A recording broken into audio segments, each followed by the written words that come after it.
We are live. I'm gonna let our Telegram group know. That's what I'm gonna do. That's what I'm gonna do. Just let our Telegram group know. Going live.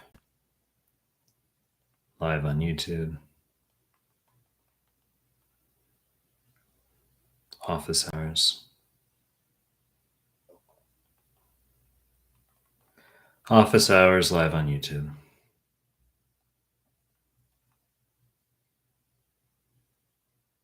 That's what I'm doing. Right? We're live on YouTube. So many of you guys know. Office hours. Right? What's going on, guys? There, just let our Telegram group know.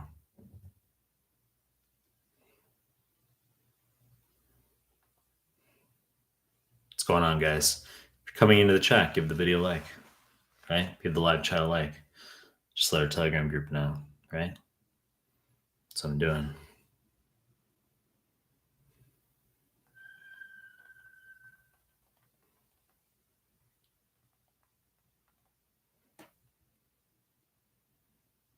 All right, so hey guys, as you're coming in chat, just give the video a like. That's what we're doing right now. Just going live. Div first, Mimi, NKA. What's going on, Mimi? Good to see you again. What's going on, guys? Guys, what are you up to? What are you guys doing? Assad, what's going on? What's happening, Assad? Jay Carzone, pass my comlinks. Thanks, Dr. Mehlman. Good to see you. Good to see you, Jay Carzone. Good to see you. What's going on, Jay Carzone? Guys, as you're coming into the stream, why don't you give the video a like and it will boost the algorithm, right? What are you guys up to? Pooja, what's going on, Pooja? Pooja, how are you? Pooja, are you in India? I guess in India it would be like 11:30 p.m. because it's 3 a.m. here in Japan right now. So Pooja, you're like, no, my name's not Indian. I don't know. I'm just guessing, right? Pooja. I've had students in Punjab before, right? Yazid, what's going on, dude? Good to see you. Good to see you, Yazid.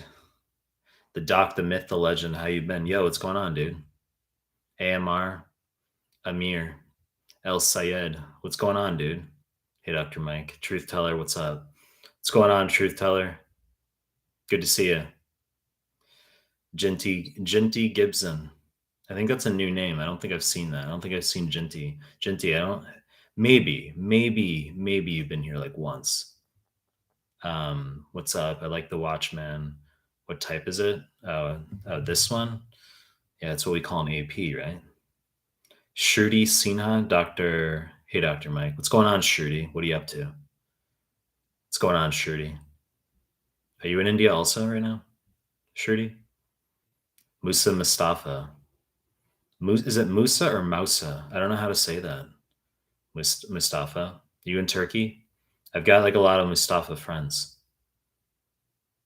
I have like 15 Mustafas in my phone. What's the difference between CMS and NBME for CK? I've said many times, the CMS are the NBME subject-specific forms, the 50-question NBME subject-specific forms, right?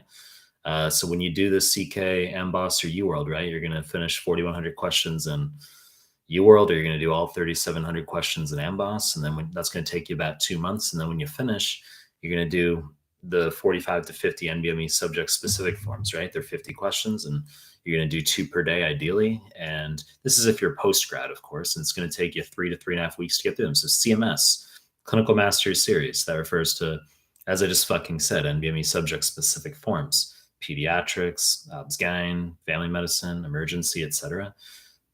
Subject specifics, you're going to finish all those forms. Then you're going to do offline NBME 6 through 8, which are mixed. When we say NBME, that refers to the 200 question random forms, right? 6 through 8, the offline ones, those are actually 184 questions. But then you're going to do a double pass of all CMS forms, and then you're going to do free 120. Then you're going to do 9 through 14, and the latter NBMEs 9 through 14 are all 200 questions. Nakia, what's going on? Nakia, good to see your name green today, right? I mean, you were green yesterday, which means you're a member of my channel, and you dropped like lots of super chats. And then like toward the end of yesterday's live stream, your name was gray. And I was like, ooh, like Nakia, like you you like dropped your membership to my channel. Then it turned out, you're still a member. You just, I guess, you said you had 2 YouTubes or whatever. I thought you came up with a good excuse. Like I was like, okay, she's like being nice. Like you rescinded your membership from my channel or something, and you were just maybe, euphemistically improvising a reason why it may have gone from green to gray, but you're still a member clearly. And even if you do rescind your membership, right? Even if you do decide, fuck you, I don't want to be a member of your channel anymore. Like the fact, like the amount that you super chatted, I think you super chatted me like over like $100. So I mean, the fact that you super chat me a lot, that like costs more than like if you were like a bronze member every month for like 2 years anyway, right? So truth teller just had Eid today. That's cool. Someone DM'd me saying like from the Muslim community, like happy Eid. Someone DM'd me saying that today on Instagram. Let's see. Arushi Lal. Hey, what's going on, Arushi? Karen Blair. Hey, Mike, powering through your PEDS PDF at the moment. That's good, Karen. And that's probably what you have to do, right? Because the PEDS PDF is not in chart format. Some students repine slash express discontent at the fact that some of my PDFs are in bullet format only, right? Like some of you guys want like the nice affable chart format such as with the cardiopulmonary gastro ones, right? You say, when are you going to update and make the other ones all chart format? So if you can literally, as you said, if you can power through PEDS, yes, that's a good thing because it's all in a bullet point format. Someone just left a super chat, so I'm going to see who that is. Thanks, Nakia. I really appreciate it. Really appreciate it.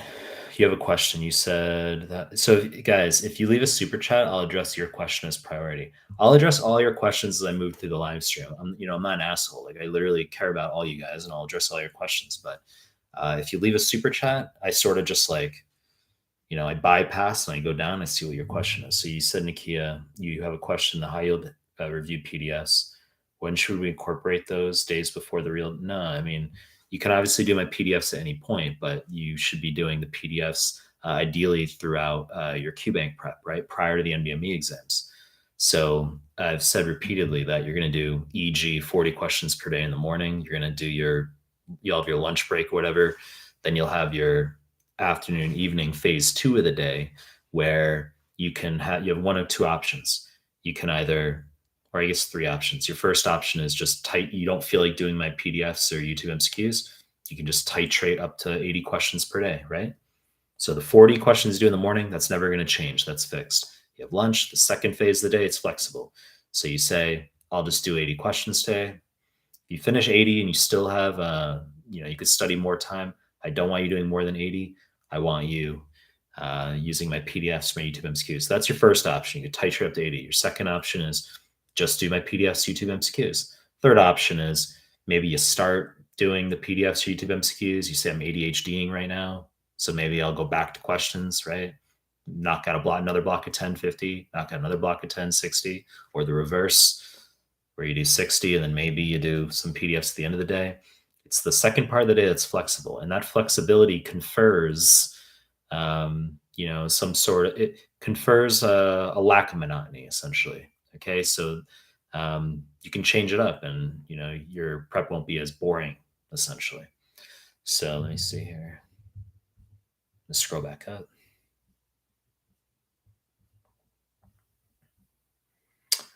Let's see, Dima. Good to see you back, Dima. Every fucking time I read your name in the live stream, I say the same fucking shit, don't I? I say, your name's Russian.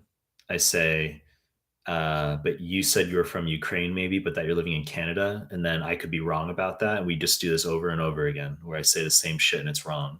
But that's what I think. And then I follow that up by saying that I knew some dude in 8th grade. Actually, I was in 7th grade. He was in 8th grade. And his name was Dima and he was Russian. He was fucking like really fucking good at arm wrestling. Like he wasn't even that jacked, but he like beat everyone in the fucking, like he could just kill everyone arm wrestling.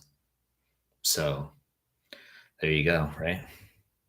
And how about I read your question? Yeah, I didn't even read it. It says, "Hey Mike, it's Dima, the Ukrainian. Just heard today about pool change. What's it all about?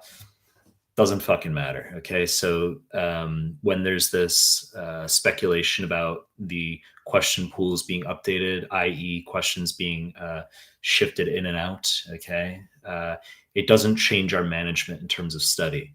Okay. So you're still just going to prep the same exact way. All your basic sciences, all your clinical sciences, whatever they are, safety science bullshit, okay, like hand washing, all that stuff, ethics, communication. You say, what am I going to do differently? You're not going to do anything differently. So it doesn't change our management. It doesn't change your study at all, right? Don't worry about it. Elikwachi Christopher. Hi, Doc. What's going on, Elikwachi? You got a cool name, Elikwachi. Where are you from? Carson, good to see you.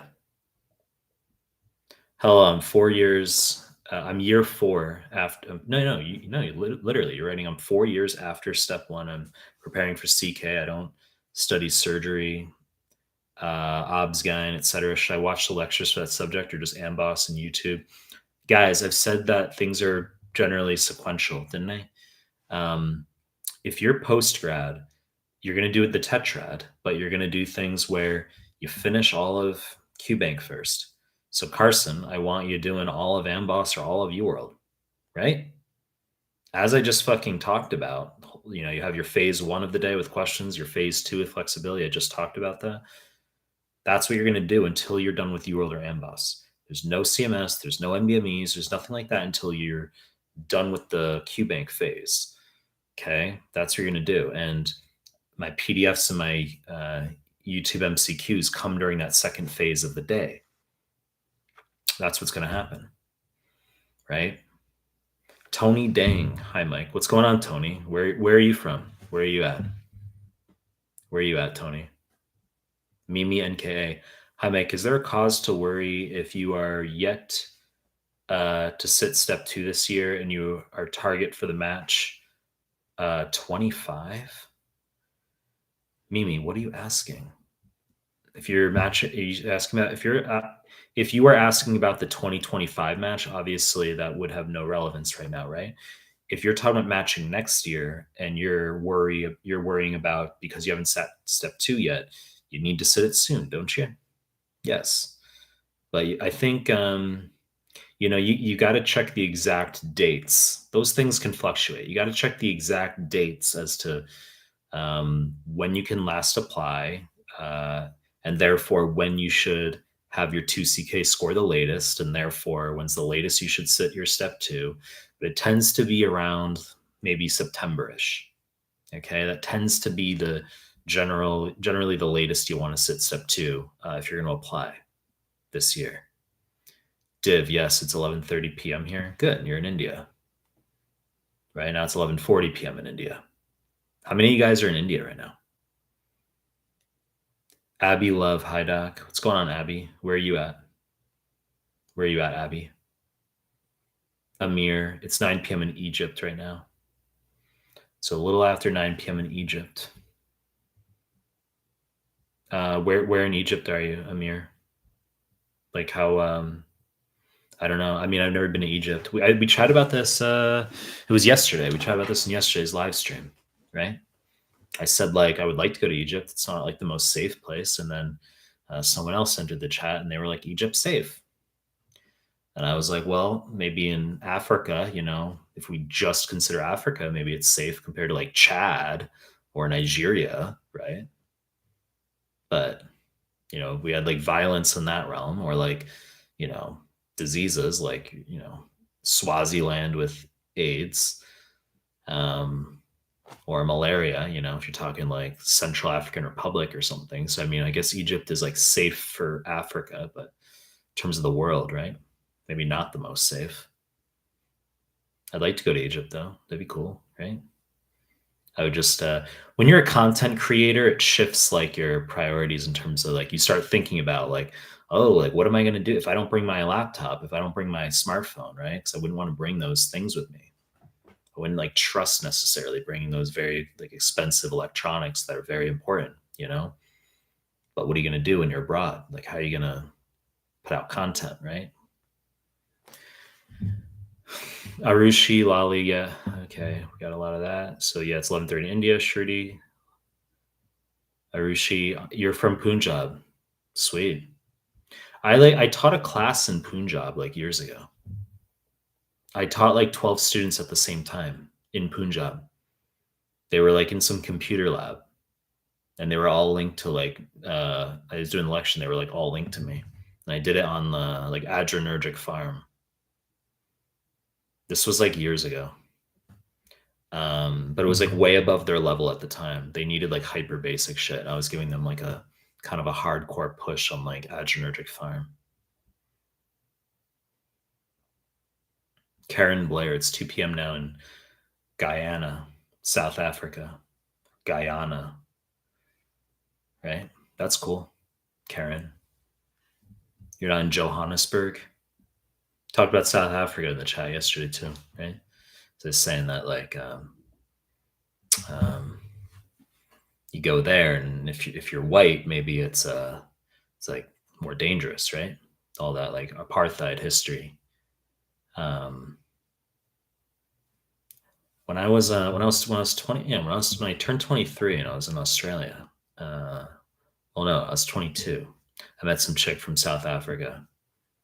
Um, we hung out a couple times, but I was like really beta at the time, and we didn't hook up or anything. But I was like, that was like one of my like stupid missed opportunities as like a young dude. You know what I mean? Because it's like she was cute and she came over a couple times, and we didn't like do anything. Like that's like that's like young guy stuff. You know what I mean? Like you know, it's not like the idea. I mean, it's not. You guys aren't here for that. You guys are like talk about medicine, Michael. We're here. We want you to talk about medicine. Crystal Farrell. Hey, Dr. Mike. Yazid. What's going on, Crystal? Where are you at? Where are you at? Yazid. Always nice to see you doing well. Punjab. Gaurav, you're in Punjab. You're Punjabi. Faisal. What's going on, Faisal? Bem Goss. Hi, Dr. Mike. What's going on, Bem? Good to see you back. Pooja, you're Indian, yep. Jinty Gibson. I've been in a few times before. Yeah, it's the Gibson I remember. Like for some reason, like the Jinty, it's not like hardcore ringing a bell, but I mean the Gibson I remember. Now I guess there you go. Holy shit, I'll remember, right? I asked you what the pros and cons of living in Japan were. Got it. The best pro about living in Japan is that you can drink alcohol outside slash anywhere, and it's okay. That's the best pro. I know some of you are like religious and don't drink or whatever. That's fine too. But there's you can drink anywhere. It's legal. I was saying how like in the United States, you can be 18 years old and like open carry a machine gun in some states. That's legal, but you can't be 30 years old in the United States, have a beer walking down the street. That's illegal, right? In Japan, I mean, there's no guns. It's safe. That's a huge pro. I'd say that's a number one pro as well. Um, but you can drink outside. You can walk around, drink outside. It's like a freedom thing. Shruti, Ozjad. What's going on, Ozjad? Where are you at? Ozjad Abbas. Where are you at, Ozjad? Where are you at? Toby. Good to see you back, Toby. Hello, doctor. I finish every day. 40 questions and you rolled around 70-80%. That question, is it okay to just read your PDF and see videos with the rest of the time? Or would you add something else? That's as I just said. So you guys, if you're coming to the live stream, please give the video a like. So what you're going to do, as I said, the first 40 questions, the morning is going to be fixed 40 questions at UWorld. You have your lunch. The afternoon is going to be flexibility as far as doing my PDFs, my YouTube MCQs. And or you can titrate up to 80 questions, but never more than 80 questions per day. Toby, I love you. You're my idol. June Lee, good to see you, Mike. June Lee, good to see you too. And thanks for being a member of my channel. Okay. I mean, your name is green. You got a logo next to you. Everyone else's is gray. And you're in New York, aren't you? Right? You're in New York and you wake up really fucking early. because I was doing IG Live like several days ago, and it was like 6:40 p.m. for me, which would have meant it's 5:40 a.m. in the United States. And I got on. The first thing I was saying was that the people I was going to be hitting on that live stream are like India, Pakistan, Greece, Egypt, right? And then you popped in and you were like, "Oh, actually, I'm in New York." No, no, no. You don't wake up early. You said you go to bed really fucking late. That's what it was. That's what it was. So you were still up. That's right. Because your name's Korean, right? June Lee. Unless I'm on crack, right? I think that's it. I think you're Korean, right? Because you were saying we were talking about like someone asked me about like Korean versus Japanese girls, and then you were like moved to Korea or something. So I thought you were actually like in Korea, but you're not. You're in New York, I think you said. Toby, I can't read that. And something in Polish. I don't know what you're referring to, Toby. I've got friends in Poland though. Like before I got on this live stream, I'm not joking. I was like chatting with I was having a little bit of chat with one of my friends who's in Poland. I've got two friends in Poland right now that I was chatting with today. I was in Poland in January. I went to Poland. I had burgers. I had beer. Because I was doing a lot of running in December, and then so I lost all that weight, and then I went to Poland in January. I went to Europe, and all I did is have like beer and burgers. That's like what I did. But I did go to the gym daily in Europe. I was with friends, and in different countries, and we were going for like 3-4 hours a day. That's what we were doing. And then we would go to the gym for like 4 hours, and then you got to eat after, and you feel good. You're like, now gonna go have fucking like two massive fucking burgers and beers and stuff. That's what it was. But Polish beer, right? But you said you're not in Warsaw. You're not in Krakow either. You told me. You told me where you are. You told me where you are, but I don't. It was like a smaller. It was a smaller place. I think you said like 2 hours from Warsaw. Abby Love tips for step 3. Yeah, I mean, the thing about that's a long discussion. I mean, the reason I respond that way is because I'm aware that like the vast majority of my students are not step 3. You know what I'm saying?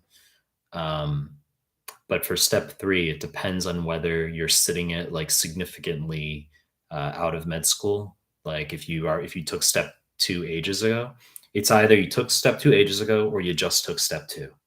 That's what determines how we prep for step 3.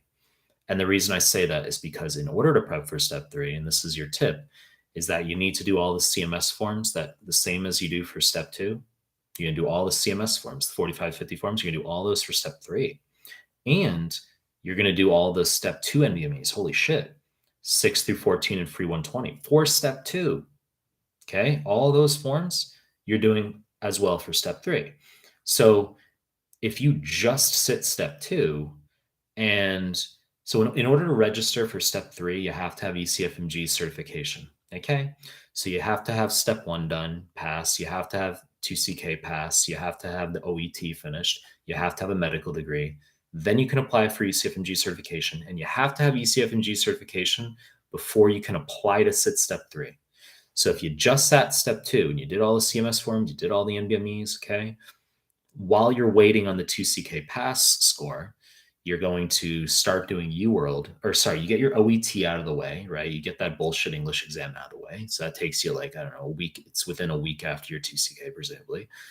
But you're going to start doing UWorld, the 1900 questions for step 3 while you're still waiting on your 2CK score. And so you're knocking out UWorld, and you can start introducing CCS cases as well, like a couple per evening, not from UWorld, but there's another website like ccscases.com. So then you pretty much knocked out UWorld, and for step 3, it's only 1900 questions, as I said.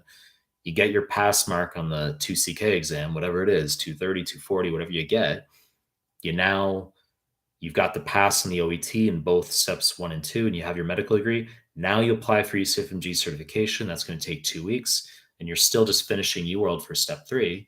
And then you get the ECFMG certification, you apply for step 3, and that has to be like another 2 weeks later. But at this point, you're basically ready to sit step 3. So students I have who like, I mean, if for example, if I were to have a student right now, like today, sitting 2CK, then he or she could sit step three before the match, right?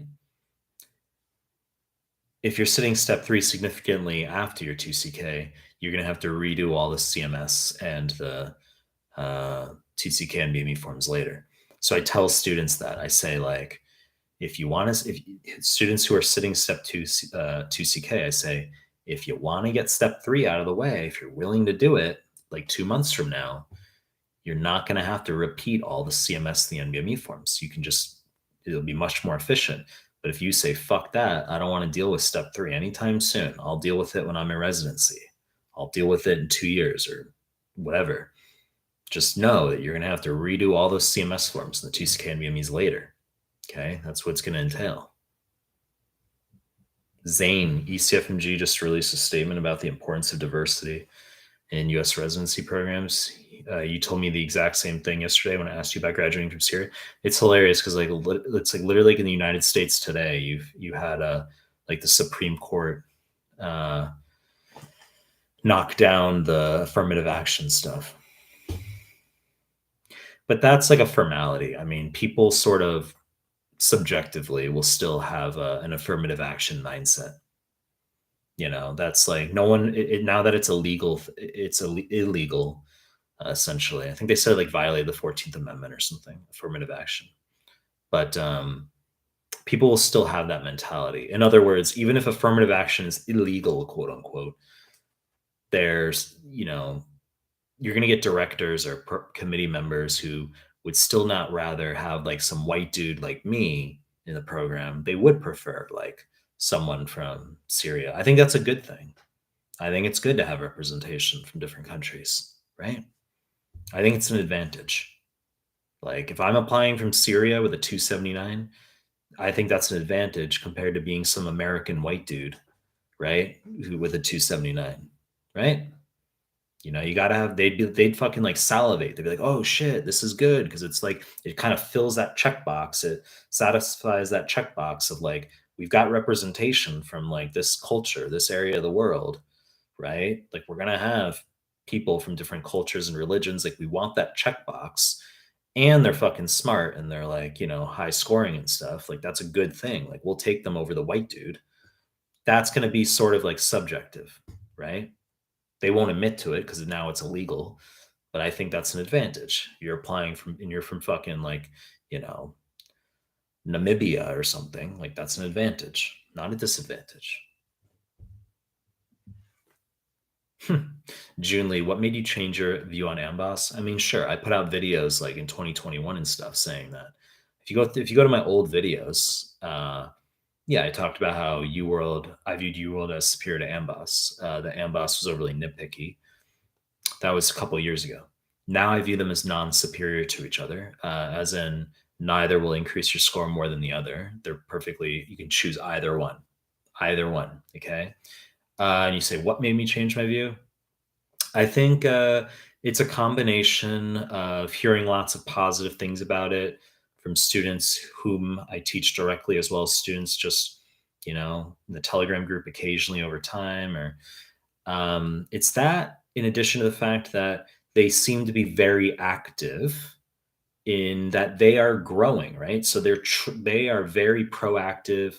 Um, in terms of developing their Q bank. Like they invest a lot of resources and time into it, right? They're not some like latent or hibernating like brand like USMLE RX it's like where's the evidence that they even like work on their shit anymore?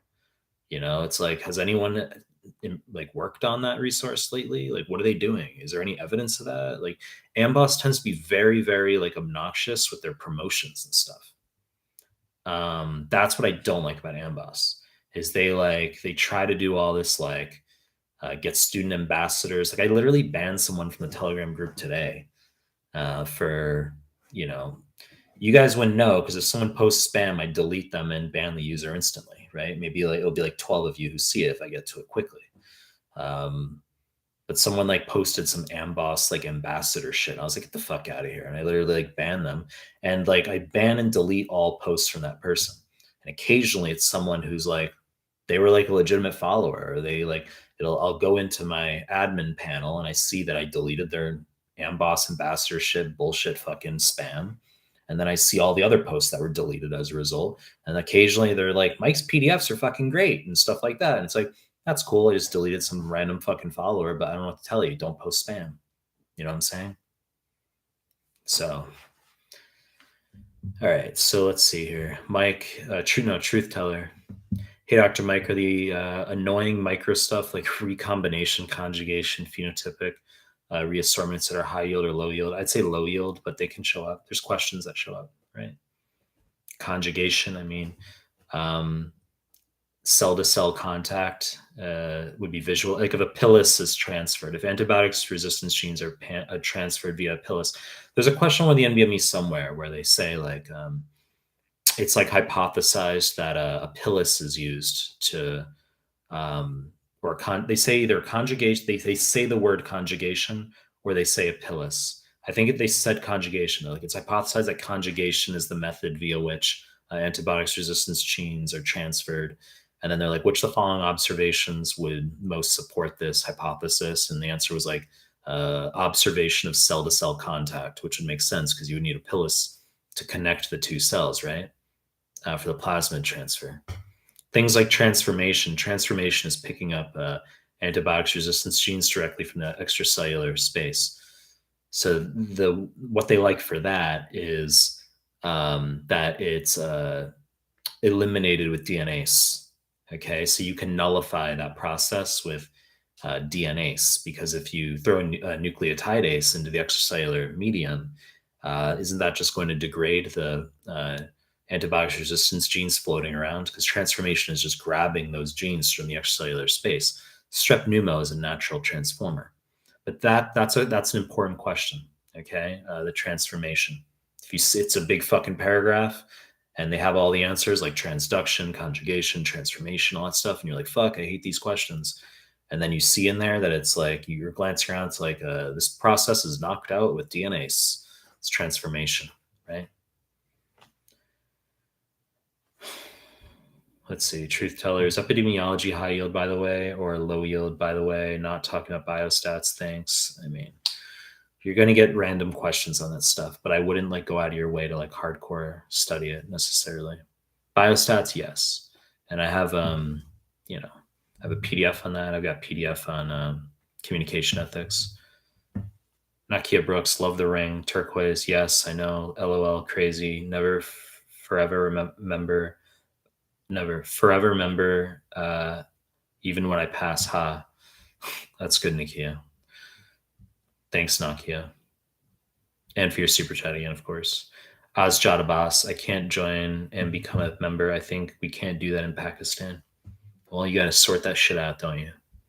Pakistan's got some like, you guys, it's hard to do some things there. Like you guys, I think you have issues with like joining Telegram as well. Anytime I like have someone from Pakistan, they occasionally have, like there's issues with Telegram.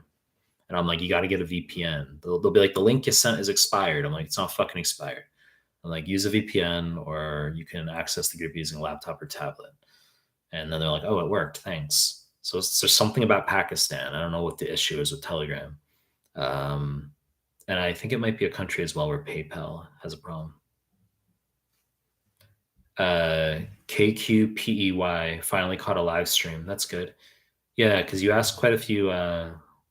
If I recall correctly, you ask like lots of questions in the Telegram group that I don't answer, right? So, yeah, you can ask some questions here that I'll scroll down and see them. Or you can drop a super chat and I'll see them quicker, right? I'll address them instantly if you do a super chat. Daniel Stein. Let's see, where is it? Daniel Stein. Sup, Dr. Mike, can you explain the lore behind the hand signals you do in the videos, thumbnails? I don't really know what to tell you. You know, there's certain things that people point out that like then I secondarily realize like that's what occurs. No fucking idea, all right? I mean, how's that for an answer? right? Was that a good answer? Michael Betamariam, good to see you. And thanks for being a member of my channel as of like 3 or 4 days ago. I appreciate it, dude. Naki, I do have a question. The high yield review PDFs, when should we incorporate those? I mean, I answered this question already. I scrolled down before when you left the chat, when you left the super chat. Alfonso Okoa, howdy, Dr. Mike. I love your endocrine audio QBank questions and PDF says it's my weakest subjects. Much appreciated. Thanks, Alfonso. Shine of Solace, sup, Dr. Mike. How can a man keep his mental health and power once cold approach stops working and all interactions go online? Yeah, it's true. I talked about this in the IG live a little bit. I was doing an IG live maybe like 3.5 hours ago. I mean, I know the focus of this chat is medicine, but I was talking about how digitization, i.e., dating apps, just social apps in general, digitization is doing to real life cold approach. That is, people meeting in real life, guy introducing himself to a female on the street. Digitization is doing to real life cold approach what Bitcoin is doing to gold. But I'd say digitization is this process is digitization is doing a cold approach. This process is about 20 years ahead of Bitcoin compared to gold. So, like 20 years ago, no one met online, right? And then when that transition started to occur, it was like it acted as a facilitator in the beginning. Like some people chose to go that route, some people would laugh at that, or like some people chose to go that route, but still, most people met in real life. It's no longer a facilitator. It's basically replaced it. It's replaced real life introductions outside of social circle. If you work in a fucking office with someone or someone sits next to you in med school and class, you see them a lot, social circle, that's different. But in terms of like not knowing someone, you meet them for the first time, right? It's now looked upon as like creepy or weird. This notion of like, oh my God, a guy says hi to a girl on the street. That's like weird. That's not good. And that's because digitization, a girl can think that's creepy or weird, quote unquote, but meanwhile, she'll go home and sit in her parents' basement and use her little app. Right. So digitization is no longer a facilitator. It's become a replacement for real life people meeting. And I think that literally by the time we're like grandparents, we'll be talking about how like, like your grandparents will be like, when we were kids, like we had a TV that was like a little black and white, little, like they tell you these stories of like how things were when they were kids. I think it'll literally be where we'll be like, when grandma and grandpa were kids, like people used to meet like in real life. They'll be like, the kids will be like, what do you mean? Be like, well, people used to like, go to high school dances and like meet. And that's how they like met each other. Like, that's not going to happen. And like, I think by 2030s, no one's going to be meeting outside of social circle. Like, as I said, someone sitting next to you in class or in your office or something. No one's going to be meeting in real life anymore. I think that's like, and Bitcoin's doing that to gold in terms of monetary store of value. Okay. Talked about this already. People without money think that people with money who buy expensive things are stupid. In other words, you see like an article online, like, in the news, like pink diamond in Africa sells for $79 million at some auction. And you're thinking, wow, that person's fucking stupid. They bought some like meaningless thing. But that's not actually the case. It's a store of value, meaning that it's because the person doesn't want to store their fucking $300 million in just their fucking bank account that their government's going to seize, or that the currency is going to be subject to hyperinflation. So they store their wealth in sources of monetary value, such as diamonds, gold, property, stocks, Bitcoin. And so Bitcoin is going to be replacing gold probably in like 20 years. The value of gold will decline. So there's no reason for a female to accept the advances of a guy who approaches her on the street in real life when she has, 100 DMs from some dating app she uses. Um, so the value of real life cold approach has decreased. That's what's happened. Whereas 15, 20 years ago, there was none of that. There was no supply. So if a female met a man, it had to be in real life. She had to get approached. She had to fucking do her makeup. She had to fucking have her like emerald bracelets. You know, females used to be the gender that got plastics more. They had to attract men to approach them in real life. Otherwise, they didn't meet men. And now they can just do that through like digitization, right? So, but Bitcoin's doing that to gold. So that's the comparison. And then you ask about the psychology of that, Shrine of Solace. And I'd say that the transition, just you have to just accept that that's what the reality is, and then adapt accordingly. That's what it is. You have to just adapt accordingly. The ability to adapt as a human is, that's largely associated with success, right? Efficacy. So you have to, we have to come to terms with, those elements as far as, we'll see over time how it plays out. But we'll have to adapt accordingly to whatever those circumstances are. But a male can't be emotional about things. You have to be strong. You can't be emotional. I've said emotions in men are a weakness. That's my view. I'm very traditional on that view. How's that for like a good medical office hours discussion, right? Raj Matthew, there's a super chat. What's that question? You can drop donations. There's a little icon at the bottom, but it's not about the cash. Okay, it's not about the cash. Do you want to give me $2, $10? I'm flattered. I'm happy, right? But it's not about that. It's more just if it's going to take me 40 minutes to read your fucking question in the live chat here, you can say, "Oh, I want to get in and out." Maybe he can answer. If you leave like $2 or $5, I'll answer your question instantly. I'll see it and answer your question instantly. Or you can just wait. Shriyashma, Nepal. Hello, everyone. What's going on? Nakia, I think these are just high yield rapid review for USMLE, so I don't know if those should be part of the tetrad. Where can you find my audio Q books? There's no audio books. My audio Q bank refers to the YouTube MCQs that I do. I call it audio Q bank colloquially because prior to 200 or so, the first 200 questions I did were audio, not video. There's been my pre-YouTube days, right? The pre-YouTube days. So they're on my website only, but from 200 onward, they're on my YouTube MCQs. Crystal Farrell, I have a comp NBME exam in a month. I've done assessments 29 through 31. Percentages are around 60%, 70, which are failing. 70% done in UWorld. What is the recommendation to get a 75% in comp? That's my school's passing grade. It's a fucking high as hell passing grade. I think that's as high as I've ever seen it.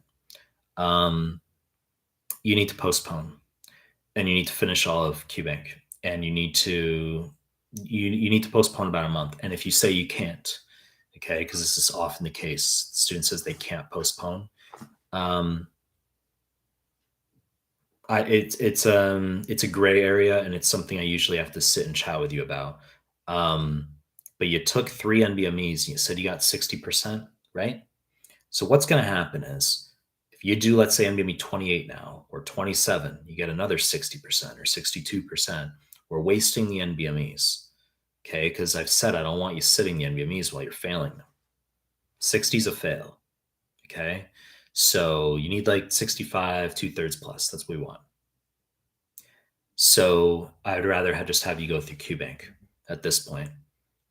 I'd rather have you go through QBank. I'd want to know if you could postpone and go through QBank for at least another month. If you can't postpone, then we have to think about whether we want to go nuclear and just using the NBMEs anyway, or we want to have you just do QBank. But your situation is more of a gray area. Ari Meadow Prep 123. Hey Mike, you're amazing. First of all, so my doubt is, how do you get a clerkship Hands-on US clinical elective. I'm unable to find any via the normal route. I want to avoid agency paid electives. You probably have to fucking pay. I mean, like, look, I'm not an expert on that, right? So you can scope out as you need, but it's got to be a position where you got to like fly to a fucking location and like make a connection and then email that person and that person sets you up. You got to have connections like that. And that's going to cost you money anyway. Or you're going to have to get paid. I don't know about agency paid electives. Sometimes you can pay the university directly. Sometimes that's how it goes. So I'm not going to like advocate for you paying some third party agency, although those exist, right? Because you're paying them to leverage their own connections. That's what it is. So you're going to have to investigate that, right? You're going to have to read up on that, but you might have to pay to get an elective. That's how these things work because there's a demand, isn't there? There's a demand. There's no entitlement to like free electives. Or maybe you're not asking about free electives, but you're asking about like paying additionally, like for some agency. Well, there's no entitlement when there's demand. That's how it works. Demand happens to be electives. Ari Meadow Prep 123. And how much does it affect my residency matching process? I mean, it's hit or miss. Like I've said, strong 2CK score is obviously the priority. Like that's the focus, right? And then in terms of getting a letter, like that's going to help. If you have a specific program in mind, that's really what it is. You got to make connections, and you can't be delusional. Like if you're going to score 240 on CK, you can't expect that you're going to get into plastics at Massachusetts General Hospital. Even if you have a connection, you have to think about within your range. Like if you can get a 240, then maybe you want to think about can you get a connection through like obs-gyn or internal medicine or something at some other institution or whatever? It doesn't even like, so be non-delusional about things.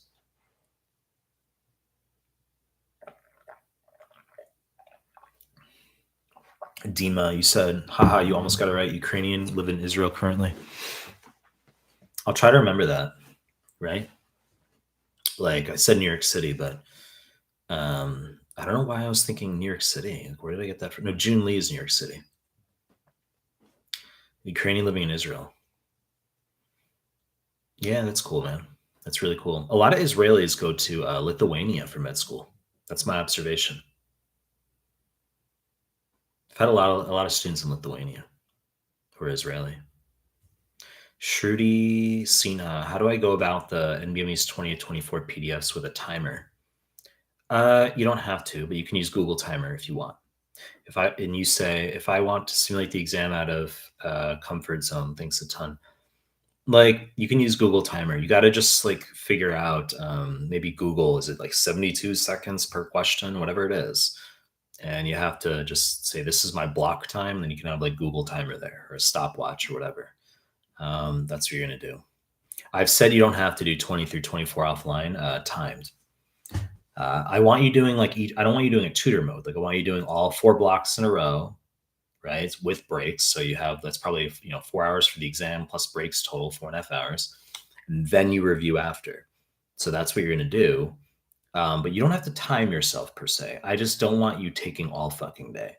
Like you can't take like 2 hours per block. You got to like try to self-pace accordingly. And maybe it's generally an appropriate time frame. But when you do 25 through 31 online, you got to, and if you sit them online, it will be timed. But if you happen to do them through our Telegram group, offline, you got to make sure you fucking time yourself. Sri Ashma, Nepal, where I just fucking answered that. Where the audio queue bank? It's just my YouTube. KQPEY. I'm Polish and Irish. Do you know many people from these countries? Well, I said earlier that I was talking to 2 of my friends who are in Poland today. Ireland, not so much. Not really. Not really Ireland. Like I literally, like not really Ireland. I've been to Ireland once, like transiting. I'm not going to pretend like I got around. I was like out in Ireland. No. I like transited once in Ireland, so that doesn't really count, right? It was like Shannon, Ireland. Is that what it's not Sharon, right? It's Shannon, Ireland. Um, yeah. No, I don't really know like people from Ireland really. But Poland, yeah, I have friends in Poland, and as I said, I was in Poland in January, right? I was in Greece in January, Poland, Romania, Hungary. Truth teller, you're in Kuwait. Holy shit, right? Do you live near like an oil rig? Abby, you're in Indiana. That's cool. I've been to Indiana. Pooja Yadav in India. Mimi, you're in Ghana. PHV, proxy, should I still have to go through? QBank even getting incorrects mostly? The answer is yes. I've said that regardless of your performances in QBank, that you still need to push through. That's what you have to do. So whether you're getting 38% and you're upset, whether you're getting 79%, which is really good, you need to just push through QBank. And then you say, well, how do I get my scores up in QBank? The answer is do my PDFs, my YouTube MCQs. Arushilal Woa. What the fuck are you saying Woa to? That people are in India and Ghana or Kuwait? What are you responding to? Pooja, it's safe for touring, I guess. I just don't go alone. I have been once to Egypt. It was good. My sister went to Egypt for like a month, I think, like years ago. Looking back at that, that's like crazy. I think that's crazy. Fossil, Wooly. I am preparing for Step 2CK and participate in 2024 matching. When should I take the exam? Thank you for the tremendous support. Well, I mean, you should obviously sit. If you're trying to sit, if you're trying to match this year, you have to take the exam probably by September the latest. Someone just became a member. Who was that? Mito2974. Thanks for becoming a member. Appreciate it. Mito. Mito. Mito. Thanks. Let me scroll back up. That's cool. If you guys choose to be a member, your name will be green. Isn't that cool? Isn't that cool? YouTube sucks in terms of like giving content creators like the ability to like do more for their members. Like they give me like the option. They're like, allow your members to get like special like wallpapers or like special chat access to your like YouTube stories or something. It's like weird stuff that like no one cares about, right? Like it would be cool if it's like as you pay for higher levels of the membership, you get like a badge that's like different per level, right? They don't offer that. Like that's so dumb. Like they should offer that. Like they offer your badge changes color as you're a member for longer of my channel, but like it should be like if you get like it should be a different color badge as you're like if you're a gold member, an honorable benefactor, it should be like labeled. People are incentivized, right? I mean, I don't like I like isn't that a logical like incentive, right? Um Fabiola, thanks for being a member. I bought your Anki deck, Biochem Farm, love it. That's great. Good to hear that. Blueface. This has happened to me many times. Why is that beta? What the fuck are you asking, Blueface? No idea what you're talking about. HUD. HUD. What's the best way to memorize first aid / problem PDFs? Just read. I've said I don't want you making Anki or annotating. You got to just read and just become comfortable with the idea of remembering, forgetting. That's cyclical and normal. Crystal Farrell. I'm from Dominica, Caribbean island. That's cool, Crystal. Crystal, wait, maybe I don't know. Maybe we've chatted before. Maybe on IG we chatted once. No, but I Skyped to Crystal once before as well. I mean, like, I Skype a lot of fucking people, you know what I mean? Andrew Fauci. Unfortunately, didn't get the honors on the IM shelf. Only high pass was tough as a first rotation. That's fine. High pass is fine. Truth teller, is it also legit to be super drunk outside or only moderate drinking? There's like drunk fucking old Japanese dudes like all over the place outside. That's fine. Like I could literally like skateboard like 2 blocks over, and there's like I could just join a bunch of like old Japanese drunk dudes if I wanted to, and drink like 80 cent sake. I really could, day and night. I haven't, but I could. And also, do the drunks make a situation dangerous? No, because there's no like, what are they gonna do? Shout? There's no like guns in this country. You have to remember that. Like, what's gonna happen? Like an 81-year-old like drunk Japanese dude, you know, little Japanese dude. He's gonna be like, he's gonna shout because he's like, um, he's been drinking. Like, what are we afraid of?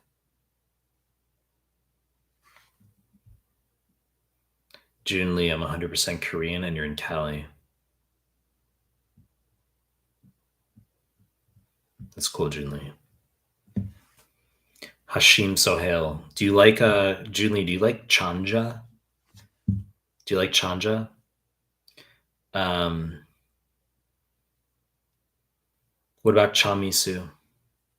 I like chamisu. I don't get the flavored chamisu. I get like just the plain chamisu. I like that. Like when I have the barbecue.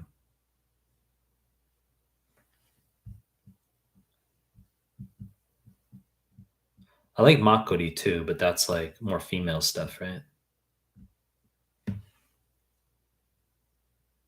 Hashim Sohail, what's up, Dr. Melman? Hope you're doing well and staying healthy. Thanks for helping with step one. Your content was a real game changer for my prep and success. Much appreciated.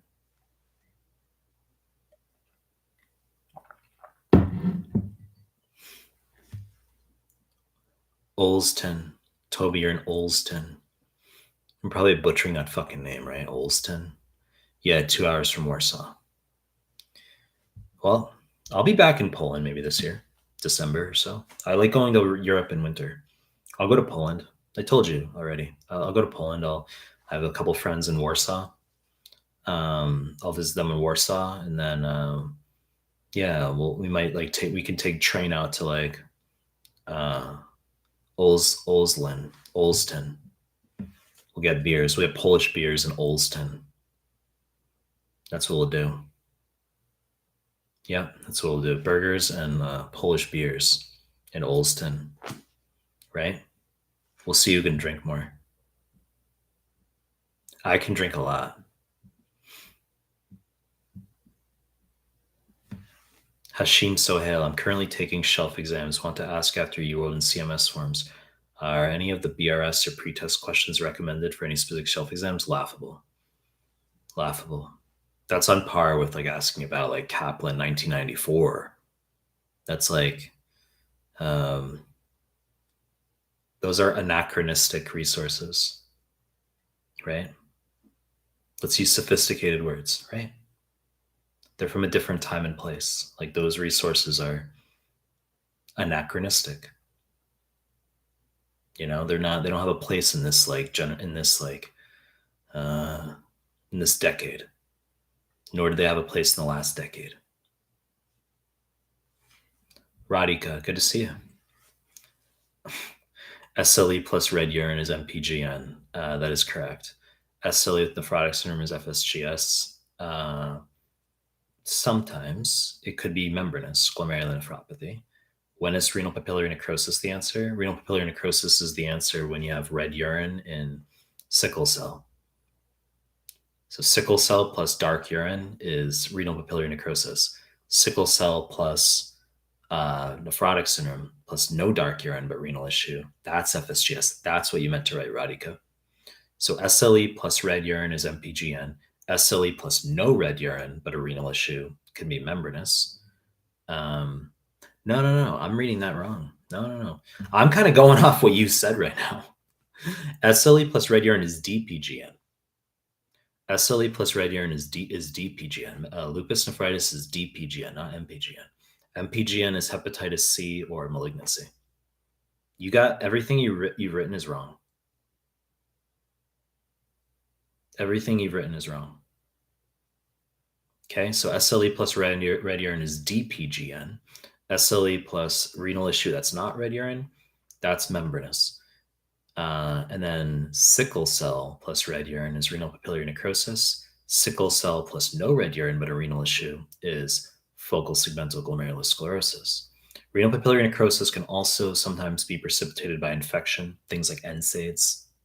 Okay, those are more rare causes, but it's possible. Okay, there was like a question floating around where there was like an infection that led to renal papillary necrosis, and like an NSAID, but it's usually like sickle cell.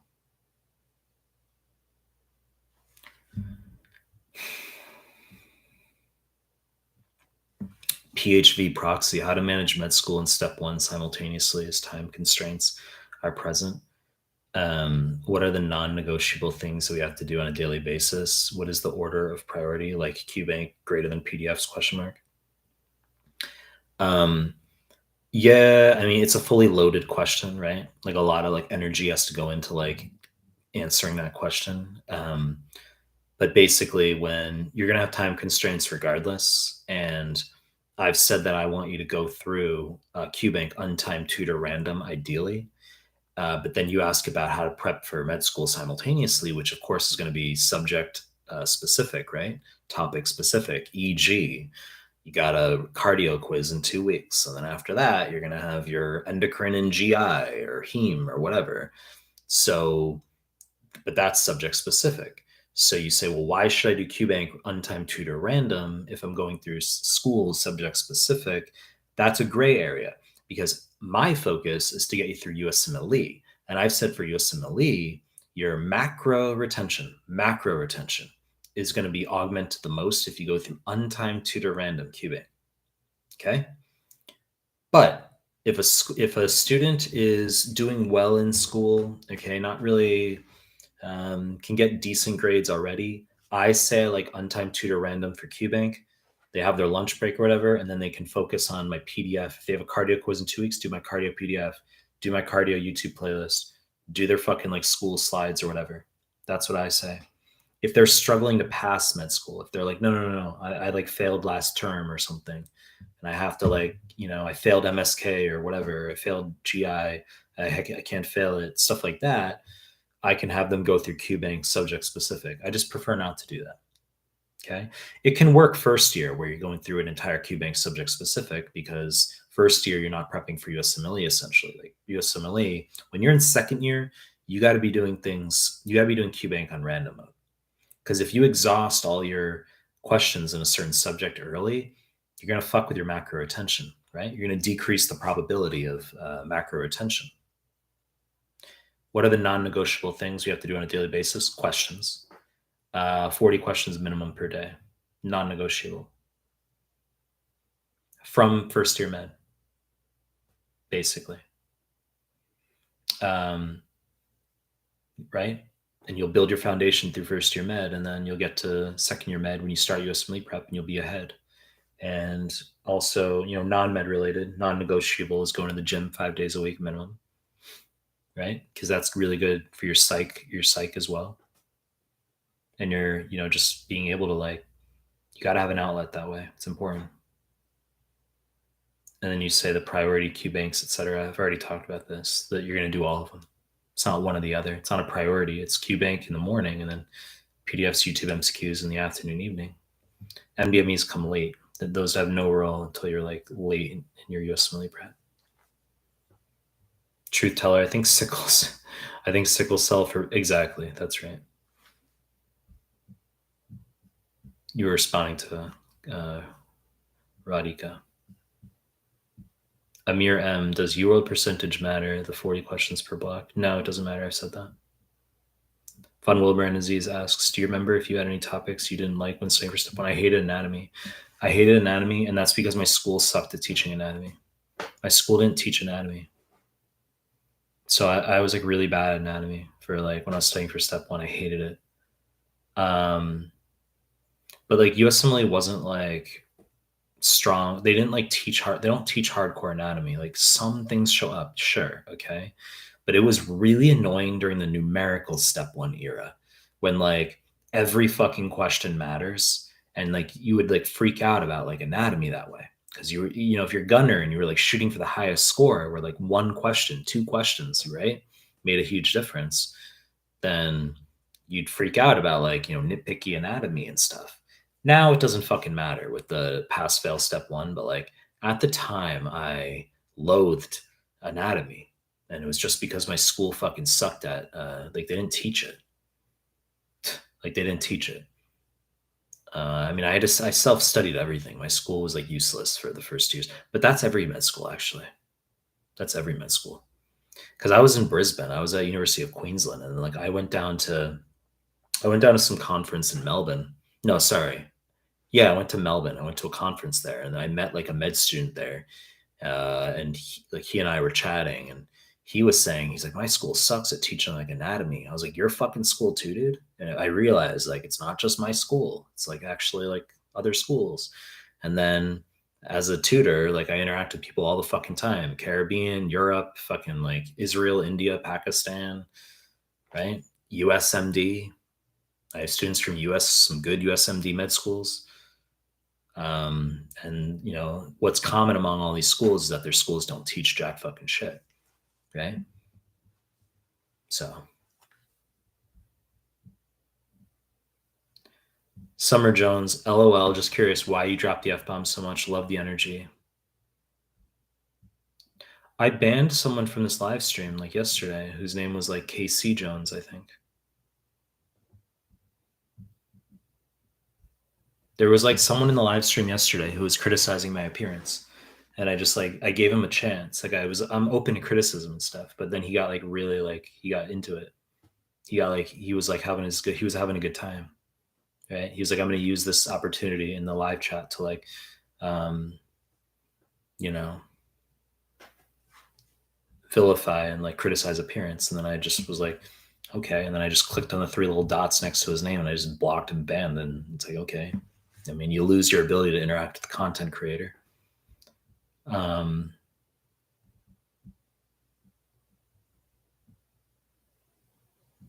you're not Summer Jones. You're Sumner Jones.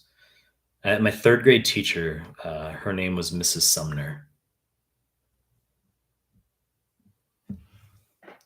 Lamb Nod, NADH. Hi, Mike. I am 4 weeks away from the exam. My last scores are UWSA 2, 62%, 211. And maybe 28, 29, 71%, and 68%. Good. The last month I wasn't able to study due to work. Can you please how to approach 4 weeks out? The last 4 weeks, I've said this a lot. The last 4 weeks have to be all the NBME exams, 20 through 31 and free 120. And you're going to make Anki review. You're going to do Anki review of your final NBMEs. That's what you're going to do. Raja Sohail, Sir Mike, can you please make a video on topics which are most important for step one, like important topics system-wise? As I've observed in renal, most questions are from AK, acute kidney injury, renal cell carcinoma. What the fuck do you think I do? Exactly. Like, have you seen my, like, does that read as slightly unusual to anyone in this live stream right now? Right? Mike, you should make videos on like kidney injury or RCC. Does that read as unusual? I mean, every fucking day I put out videos on like this stuff, my YouTube MCQs. Like, every day.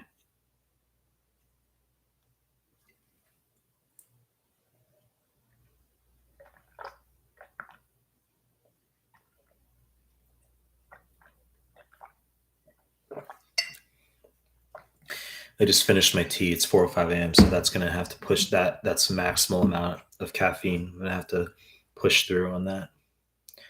Blueface, you said dating apps are beta. I agree with you on that.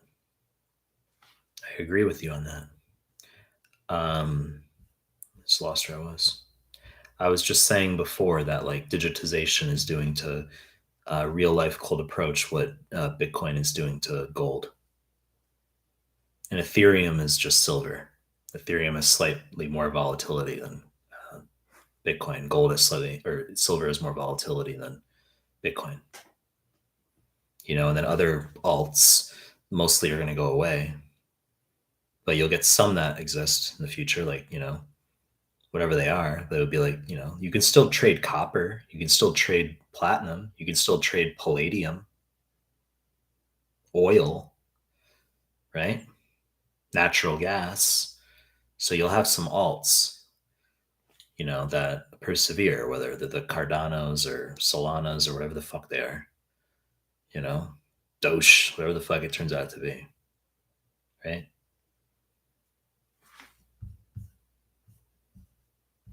But I mean, I agree with you that apps are beta.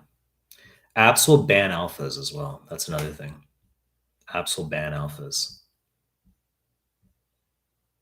Alphas know how to capitalize in dating apps, and then that'll ultimately lead to like being reported and stuff, and then that will. I mean, that's like, let me see, where was I? So dating apps ultimately filter for like, the guys who are successful on dating apps are usually like the guys who survive on dating apps are like attractive but beta. And that's what women are searching for anyway. Like women want a guy who's like a Tom Brady, where he appears very alpha, but he's actually a beta, right? He's in his like committed relationship with his like wife, and he's a beta, but he's like super fucking alpha in terms of what she's looking for physically and fame and all that stuff. And like, that's what women are looking for, right? So those are the guys that are successful. But if the guy's a true alpha, personality wise, then, apps filter that type of dude out because he's going to know how to be effective. And that ultimately will, I mean, it's at the point of this chat though. Where was I in here? Igor Shevchenko. How many hours should I study on average in a day for step one in 3 months? And your PDFs are really amazing. Thank you. 8 hours per day, I would say. Minimum 8 hours per day. That's my answer. And 3 months, yes, for step one, because it should take you 2 months for QBank ish, and then do the whole thing, and then about a month for the NBME exams. PHV proxy is studying for step one. Studying for step one would be a best parameter / goal that I can set to become a good doctor. Or are there any higher parameters that I can set to become the best doctor? Thanks. I mean, look, that's like, you're talking one domain, right? You're talking like knowledge acquisition / augmentation, which of course is one domain of becoming a doctor. That of course you're going to have the psychological, the character development aspects, empathy, growth, discipline. So there's going to be aspects that need to be developed and honed over time. Step study will somewhat incidentally take care of those latter variables because, in other words, while you're trying to grow your knowledge by doing questions, NBMEs, etc., and there's stressors involved, that stuff forces you to become stronger and disciplined and perseverant. And so that's the process of becoming a doctor that can't be faked, right? That's the philosophical bullshit that goes along with it.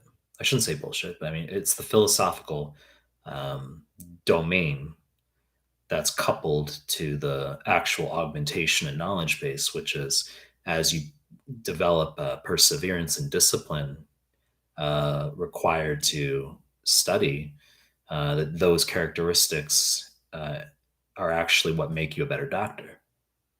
And you can't fake it, because if you don't study, if you don't go through that arduous process of growing your knowledge, the discipline that's required, then you're not going to develop the character traits that make you a better doctor. Kareem, you are shining today. That's funny. Am I shining today? Do I have a shiny face today? Or are you saying that like figuratively, like I'm shining today? I was like I actually literally was shining in my IG live because I went to the gym. And then I realized like after the fact that I think I was like glistening. I was like, I probably was like, I had some perspiration, it's hot and humid outside and I had just gone to the gym. So I don't have my AC on now, but I'm not like, I'm fine. In Japan, we'd say pika pika shiteru, which is like you're shining. Muhammad, Abadi, NSAIDs plus edema. How to know if it's pre-renal versus acute interstitial nephritis. It's annoying. I mean, obviously, you could think about BUN to creatinine ratio greater than 20 or FeNA under 1% for pre-renal, right? If that's given. But there is a question floating. And acute interstitial nephritis, of course, 4 out of 5 times is going to be beta-lactam NSAID cephalosporin causing white blood cells, eosinophils in the urine, plus or minus a maculopapular rash. Um, so you say, well, how do you know if the NSAID's causing? Because sometimes the NSAID, there's a question where they give the patient was on NSAID, and then there was nothing about eosinophils, white blood cells in the urine. They just said mild proteinuria and hematuria. That was it, and the answer is interstitial nephritis. But they didn't have pre-renal listed, and you're able to eliminate the others. So 1 out of 5 times, your interstitial nephropathy can be either what I just said, mild hematuria, proteinuria, secondary to an NSAID or a beta-lactam cephalosporin. It can also be peripheral edema, which is weird because it sounds like pre-renal. That's 1 out of 5.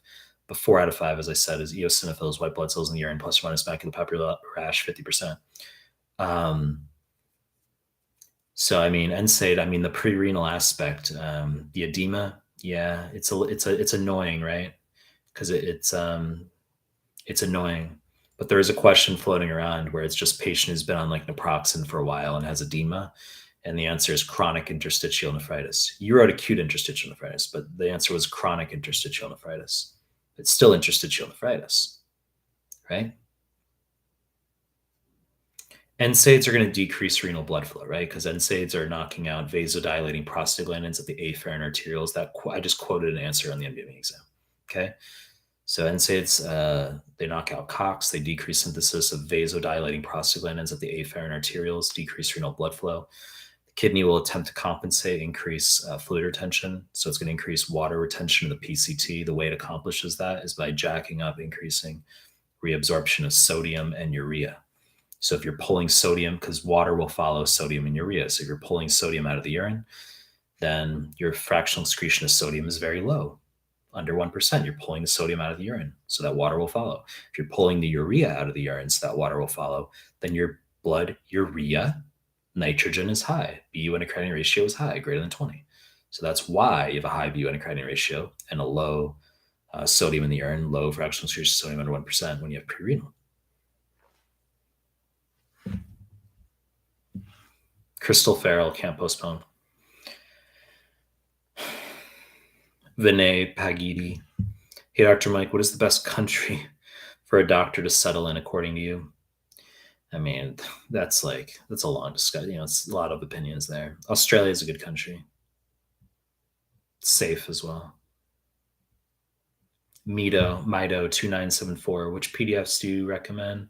I've said I wouldn't want to go to the US because of guns. Some people think that's stupid, but I don't think that's stupid. Like, why would I want to be surrounded by guns? Mido2974 says, which PDFs do you recommend for step 2? Obviously, the step 2, like surgery, my high yield mixed reviews 1, 2, 3, 4.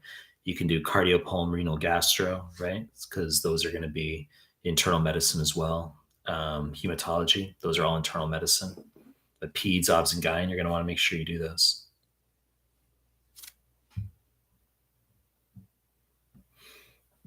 And thanks for becoming a member of my channel.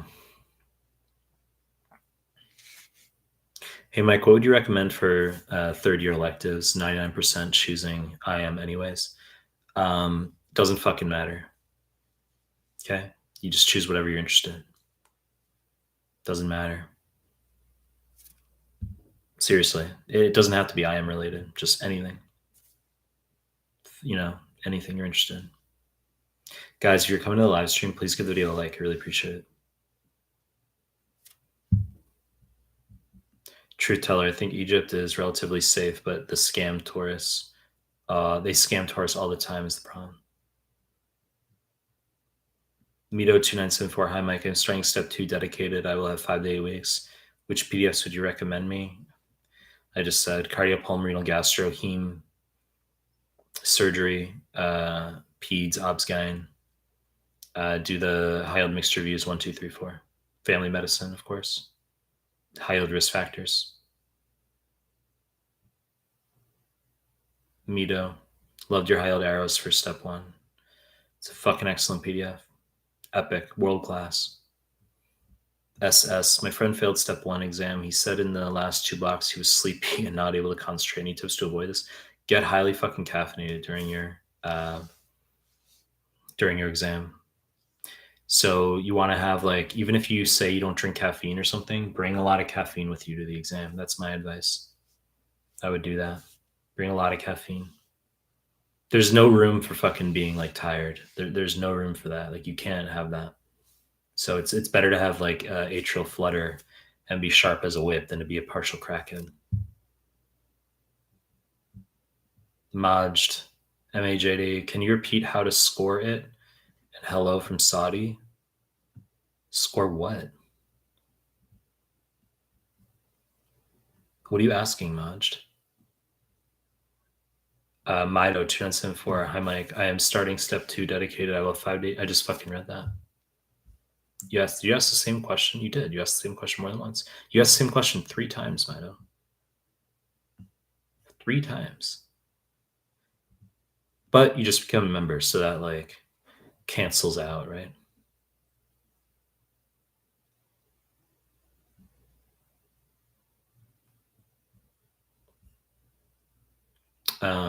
June Lee, you prefer chamisu, plain chamisu? Yeah, exactly. So do I. Does anyone here know what chamisu is? If you guys know what chamisu is, it's soju. Soju is like it's a Korean alcohol that's like usually on the range of 13 to 16%. And it's clear. And it's got a slightly strongish, 13 to 16, but it tastes slightly strong. Maybe like it would probably taste similar to like a very, very like weak vodka or something. Okay, that's probably, I'd say that's probably how I would describe it. It would be like drinking like a weak diluted version of vodka. 13 to 6, 17, 13 to 16%. And you can get, it's called chamisu. Okay. It comes in a green bottle. Like if you guys may have seen it before, you don't even realize it. Like if you see like ads or for Korean stuff, or you go to like a Korean restaurant, you see like a green bottle and it's like got like it's alcohol. You're like, I want that green bottle thing. That's chamisu. It's really popular, right? And so you can get flavored chamisu, right? They got to appeal to women, right? Right? That's what you do. It's like you got to advertise the flavors, the sweet stuff, right? So, I mean, I've had maybe once like one of the flavored chamisus. I don't prefer that. I like just, I agree. I like the plain chamisu, Junli. A makgeolli is, it's like a lightly carbonated 5% ish Korean alcohol that's like a calipus. And they have different flavors of that as well. But that's like a chick thing. But like it's like rarely acceptable. If you're with a girl, you can drink that. That's the benefit of like if you're with a girl, that can be like an excuse to have like a little bit of that. Like you order some chamisu, you order some makgeolli, and you can try them. You can have a little bit of the makgeolli, right? But you would never order that yourself as a dude.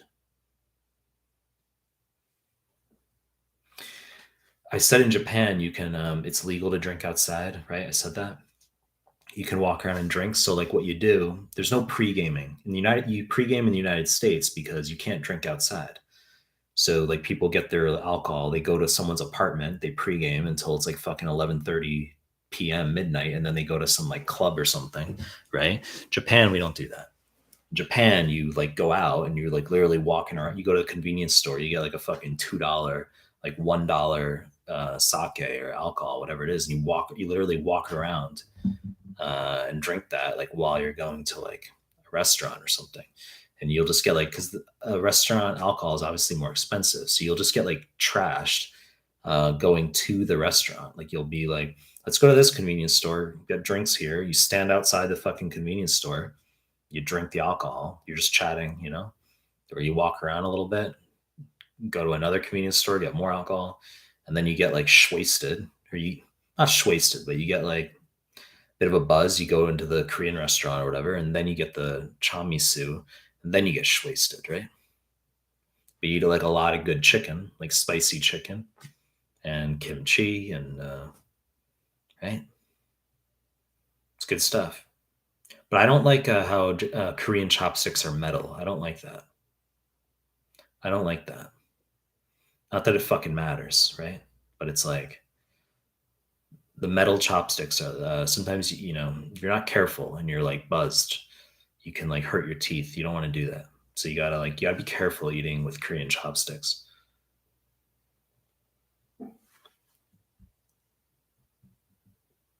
Like, and my dad's a dentist, and he well, retired dentist, but that's something he also commented on. He's like, I've had patients before who've like chipped their teeth eating like metal chopsticks from Korean places. And I'm like, it's true. Like they're all fucking metal chopsticks. Diana Tobar, you got fucking Korean in your name. I'm in California. What's going on? Are you like paired with Jun Lee? Because Jun Lee is Korean and he's in fucking California. I mean, it's not my business, right? It's not my fucking business. You guys are probably like sitting next to each other on your laptops or whatever, or on I don't know. I don't know what you're doing, right? But you just conveniently have like two Koreans who are both in California posting at exactly the same moment, like sandwiched back and forth. It's like, you know, makgeolli is for like older people, but it's new MZ drink. I had a Korean girlfriend when I first came to Japan, and we went to Korea, and um, like she ordered makgeolli, like she's like, you got to try this, you know. That was the first time I had makgeolli. Was in Seoul. I said I've been to Korea like 7 times. I almost moved there. Mito 2974. Hi Mike. I'm starting step 2 dedicated. I will have I mean again, 5 questions on that. Mubashar Perzad. Should I spend more time on your audio QBank or UWorld? Um you're gonna spend like 2 months going through QBank, and then once you finish that, you're going to go to the NBME exams. But I said that the second half of the day is when you're going to do the YouTube MCQs. It should basically be some people are going to spend more time on my YouTube MCQs than others, right? Some people just do the daily questions. Some people actually go back through all the playlists or go sequential. Um, but you got to spend like basically 4 hours per day at least going through 40 questions in UWorld. If you knock out that quota at a minimum, then you can spend the rest of the day doing audio QBank. And maybe some people might do like 5 questions and that's it, right? But I've had other people like binge watch entire like playlists and stuff, and so some people will get more involved in it, and then obviously that's going to help you more, right? Right.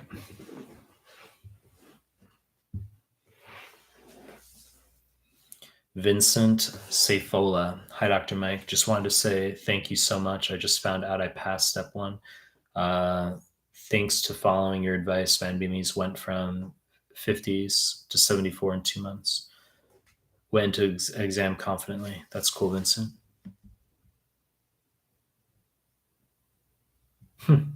CF, I missed the Chuhai. Well, Chuhai is Japanese. I don't know if Chuhai is also Korean, but I mean Chuhai in Japan, yeah.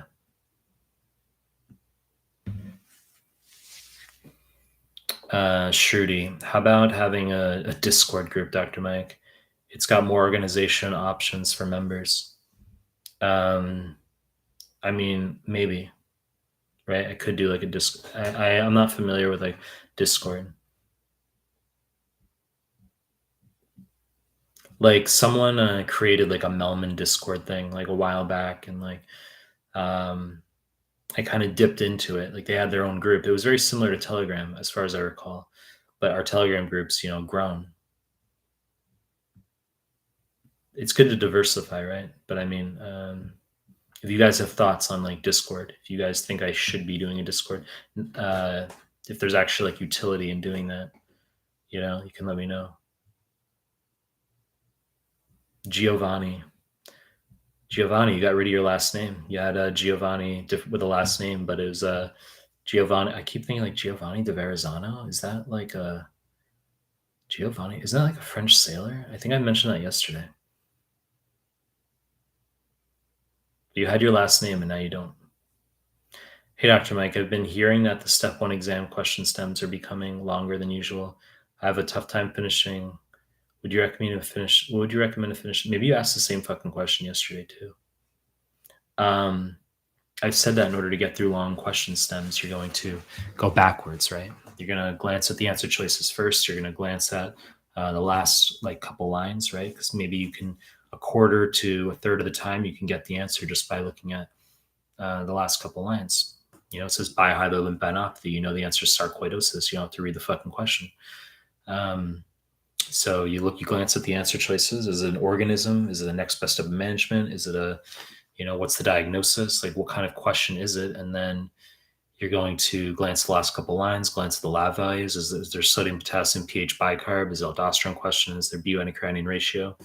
Is it one of those pre-renal azotemia type questions? Is it a urinary osmolality, specific gravity, serum sodium question for ADH, right? Like what kind of question is it? Are there lab values there? Is there a pH of the pleural fluid for empyema versus chylothorax? So you're going to glance at the lab values, and then if there's a paragraph on top, you're going to glance up around like a wordless collage. And is there anything that jumps out at you? Is the patient septic? Do you see vitals that are awry? So what do you see there? And then if you still can't get the answer, then you will start at the beginning. That's how I answer questions. I go backwards if they're long questions. If it's like a 3-liner, it doesn't fucking matter. You can just glance at the answer choices and just read it start to finish. But if it's a long question, you gotta like go backwards. I'll sometimes send students long questions and they'll start reading from the beginning. Like a 32-year-old woman comes to the physician. I'm like, stop fucking reading.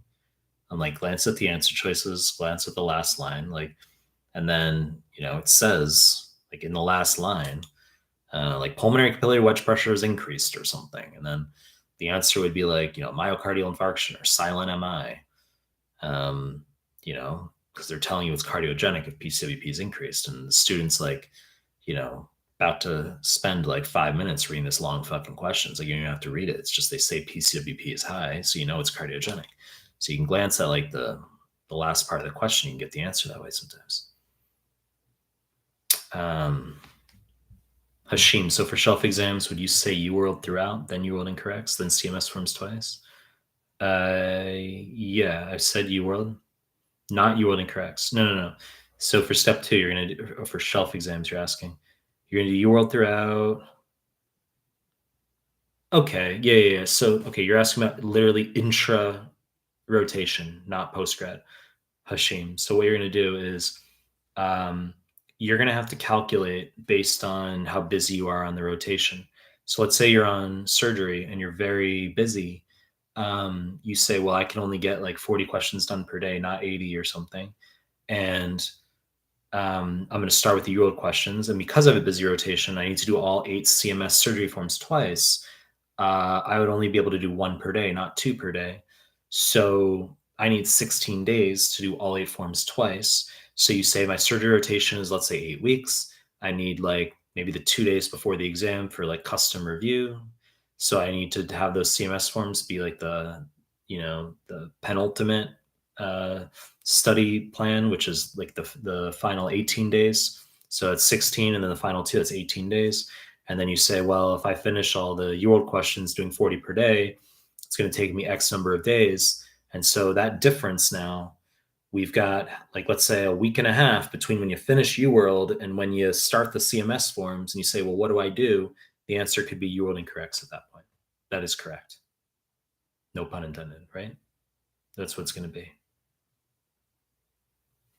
So you have to do that calculation. Okay, you have to do that calculation, and then you fill in that remaining time with UWorld incorrects or Amboss incorrects.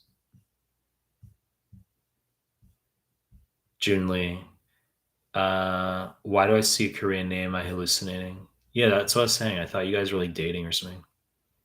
Because you literally were like messaging together at the same time, and you're both Korean, and you're both in California, right? I mean, there's couples sometimes that like, engage my content together. That's like frequent actually. I review things. Hi, Dr. Melman. Is it true that you are black? It's like, that's funny. It's a weird fucking question, but that's like,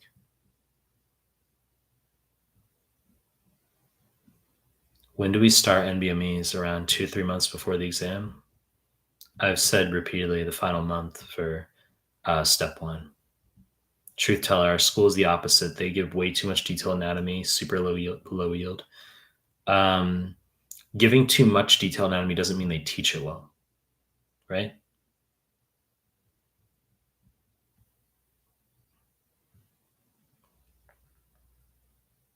Crypto Trading with Will says, have you reviewed Bootcamp / made a video on how Bootcamp stacks against BNB, etc.?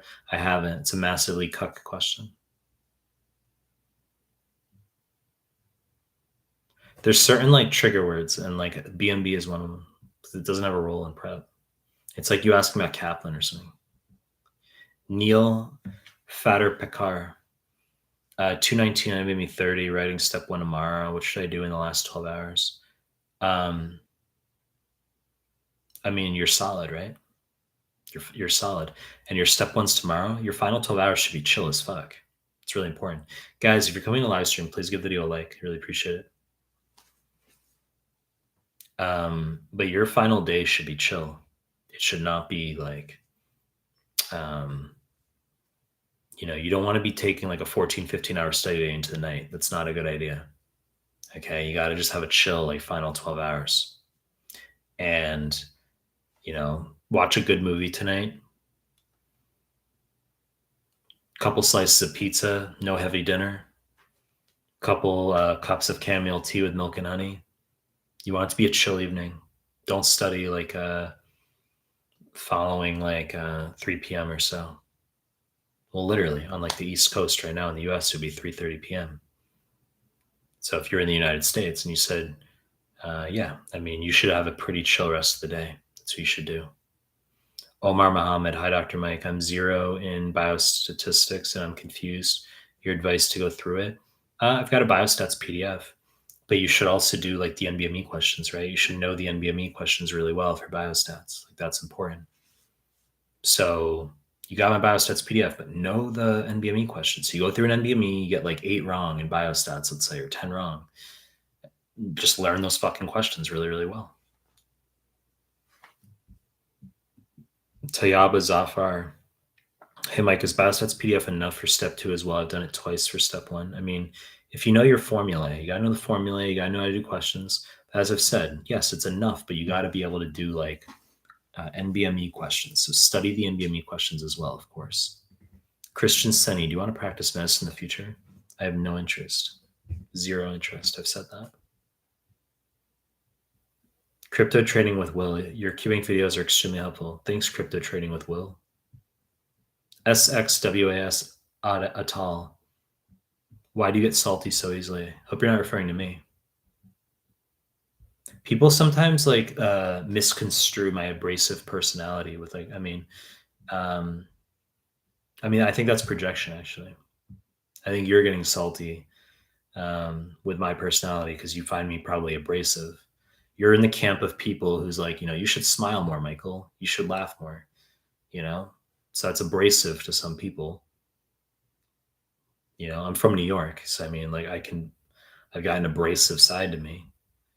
And I think I think people who are weak perceive that as like excessive, right? If you're a dude and I somehow come off offensive to you, then the dude is weak.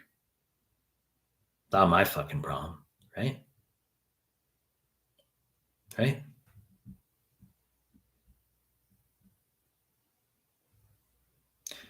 I mean, what am I going to do? Go off on like a, a 12-minute tangential like Jeremiad about like that comment, right? What am I going to do? Or should I address med questions, right? Right? Thad Derbyshire. What the fuck do you think I do every day? LMAO. Well, it's true. Someone asked, like, can I make videos for acute kidney injury? And like, so, and it's like, well, what do you think I do? I literally put out YouTube videos every fucking day that are like on that stuff. Brown, I'm exactly 2 months away from my exam. I've done UWorld 60%, not started NBME. Do you think I should post? No, you're fine. You gotta start NBMEs a month out. You're gonna start NBMEs a month out. You're fine. You don't have to postpone yet. But you're gonna finish UWorld, and then after you're done with UWorld, you got to do NBMEs 20 and 21, and you're gonna see how you go. Talk about this stuff a lot, okay? And then you're gonna, if you do disastrously on them, you got to postpone. You got to go back to UWorld for an entire month, do UWorld incorrects, or you can switch to MBOS to a month of MBOS. If you do decently on the NBMEs, you can progress through. Talked a lot about that. Junley, why would women always want a fucking beta attractive male? That's what women, like a lot of women are attempting to screen for, right? They want their cake and eat it too, right? Like you get some women who obviously want like dismissive males, like that type, right? I screen for women like that who want like dismissive type of like autist type males, yes. But there are women who want like they want some guy who's like a Tom Brady who simultaneously somehow is like beta and is going to like commit to them and like not date other women, right? So it's like it's like you're pulling the string at both ends with some of these like, the woman wants her 11 out of 10, 6'6" Chad, but simultaneously he's going to like commit to her and like not look at other women. Like that's like what women, you know.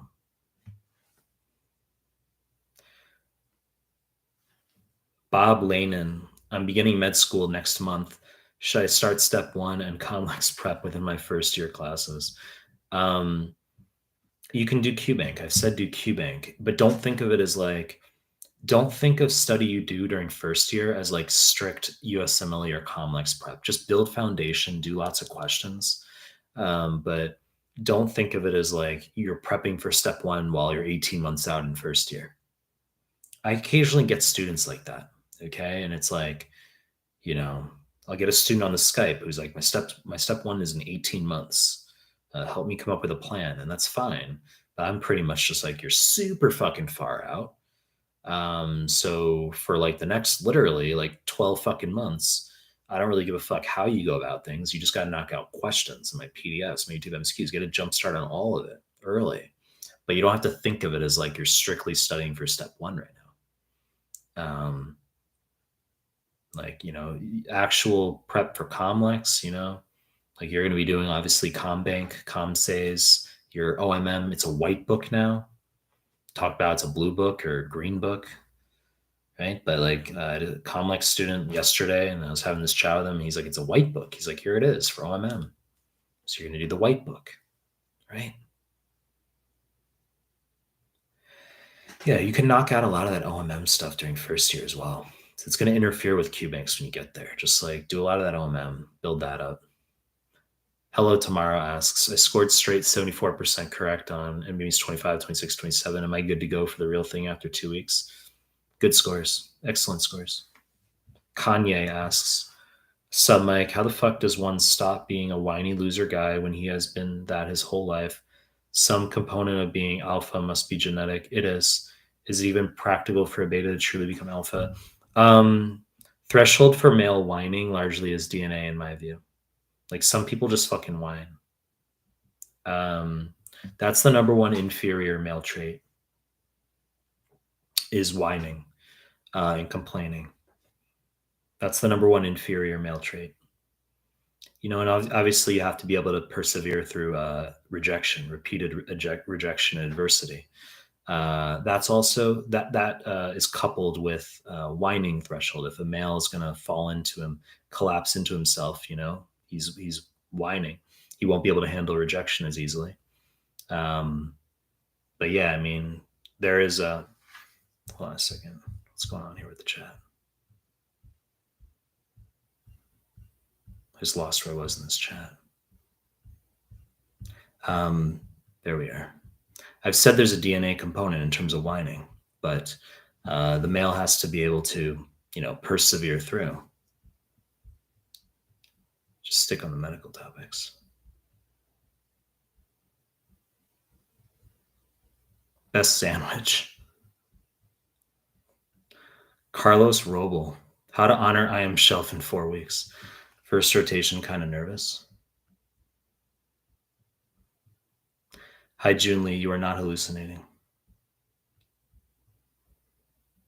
I like the strawberry one. 2, 3, 4 steps.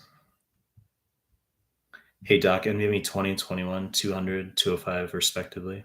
How do I go about that last 8 weeks of prep already on your PDFs? Advate 96. Hey, Mehlman, are you working as a physician or something else in Japan? I said I'm not a practicing doctor here. 2 weeks out from CK. Got NBMEs 12, 13, 14 remaining. Scores 260s. Online NBMEs 9, 10, 11. The only PDFs I'd done was high yield gastro, but watched every single video you made. Which PDF would you recommend?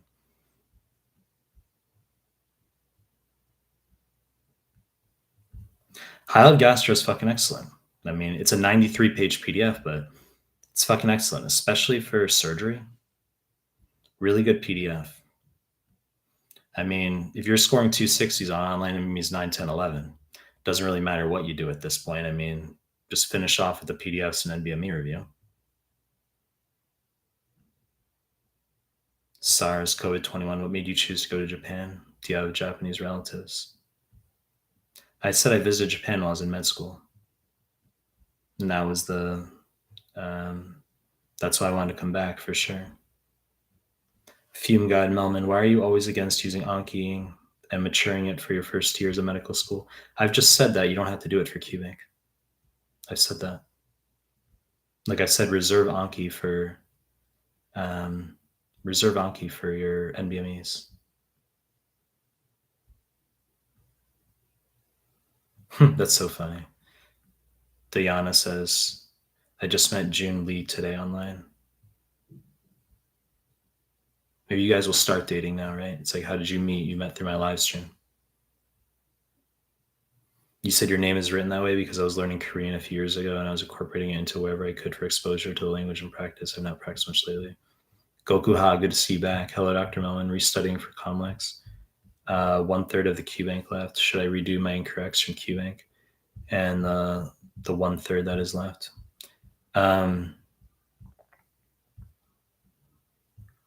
I'd want to know when your Comlex is, right? 3 months from exam. You don't have to focus on the NVMEs till you're about a month out. I've said that.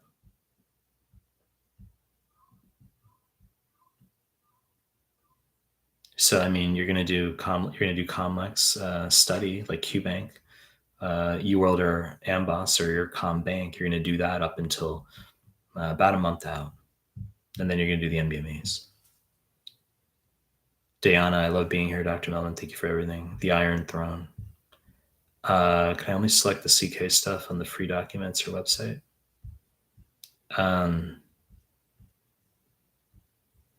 Well, I mean, you're asking like if you can filter just for CK stuff. Is that what you're asking right now? Or I just keep it all together because there's so much overlap between step 1 and step 2 content, right? People ask like, which are your step 1 versus 2 PDFs? Like obviously like biochem, neuroanatomy would be like step 1, but if you're talking about like basic sciences, like cardiopulmonary gastro, that's both. That's IM as well. Truth teller, hey Mike, how do you study for fetal heart monitoring? You can do that in my OBSGYN repro PDF. I talk about that stuff there. Dev Parper says, what camera do you use for YouTube? It's just my laptop camera. I have a Mac.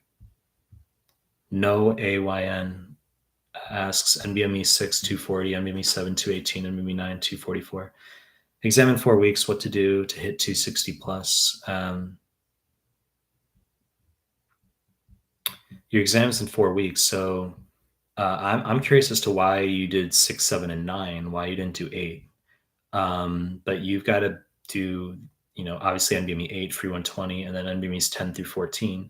But you've got your exam in 4 weeks. That means you should fill in CMS forms right now for internal medicine, right?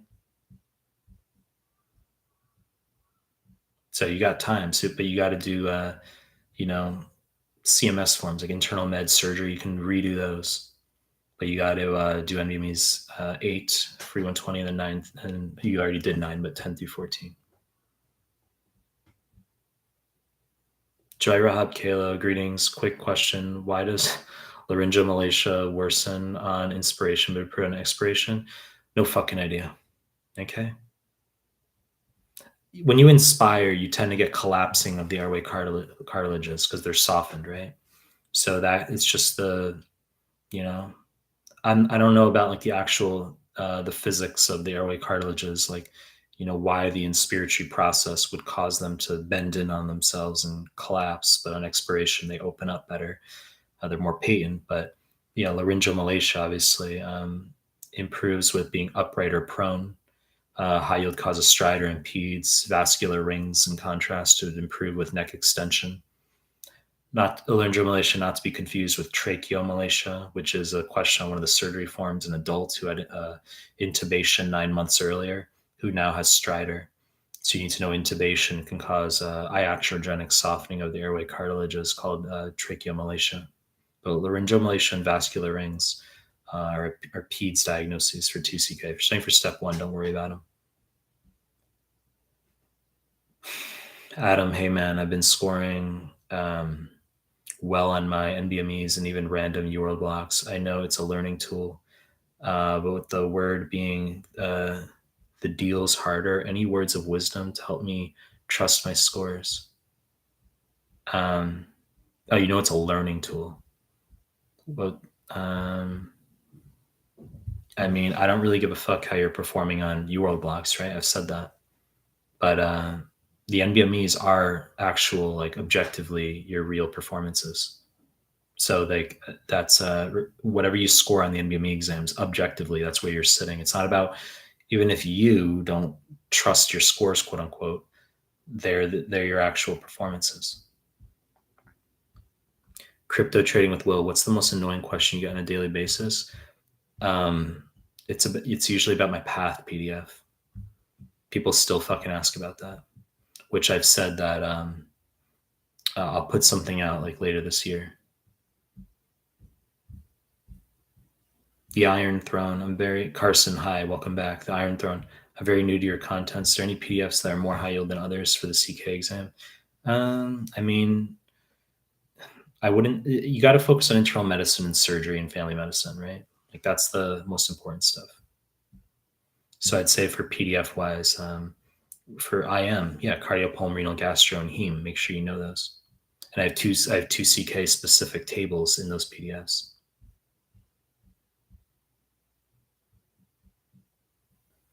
DEV Parper, how much do you pay in rent in Japan?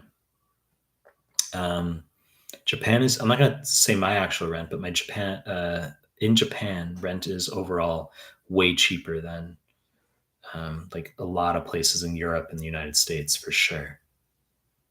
It's not bad at all. I might buy property here at some point. I don't want to buy property yet. I could, but I don't want to. Maybe in the future, I'll buy property here. I have to at a minimum wait until I get permanent residence, and then I can make that decision if I choose to do that, but I haven't decided that yet.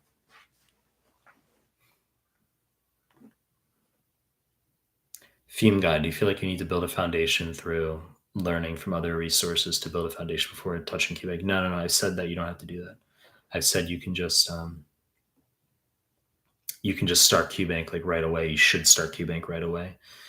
Just do 40 questions in the morning, then you can do my PDFs in the afternoon, evenings. You don't have to like pre-read PDFs before QBank. Like you should be okay getting lots of questions wrong in QBank. That's acceptable. The Iron Throne, does your PDF contents, do they include good amount of concepts from AMBOSS or NBMEs.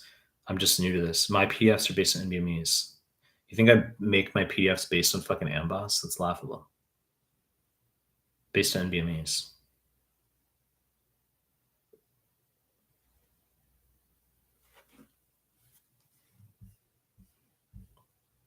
Ryan Moore, how do you reconcile information that is contraindicated on NBME forms and other resources? Would you think old forms have outdated info and go with newer guidelines, or use NBME as pure baseline? There's very, very few like questions that are actually like outdated, literally, to the point where like you'd get questions wrong today. It's very like all the questions are like all you can do offline step one questions, no issues. Step two questions, there's like one OBGYN question that's like, you need to know 6 is the new 4 for the start of active phase of stage 1 versus, it used to be 4, I guess. But there's like one question where it changes the answer because of that. And there's another question for like family medicine where, um, there's like a 32-year-old where lipids are the answer. You're going to check lipids, but um, the new guidelines say start lipids at 35 for males and 45 for females. The Iron Throne for CK exam, do you think I should be doing QBanks other than UWorld, or is it not worth it? No, you can just do UWorld or AMBOSS, doesn't matter. I've said they're equivalent. HUD, how do you memorize FA / how do you retain info? I mean, that you know everything. How do you do that? I've said you don't have to annotate. You don't have to make Anki or anything. You just have to read. That's literally all you have to do. You have to be comfortable with like remembering, forgetting. That's what you have to do. You have to become comfortable with that.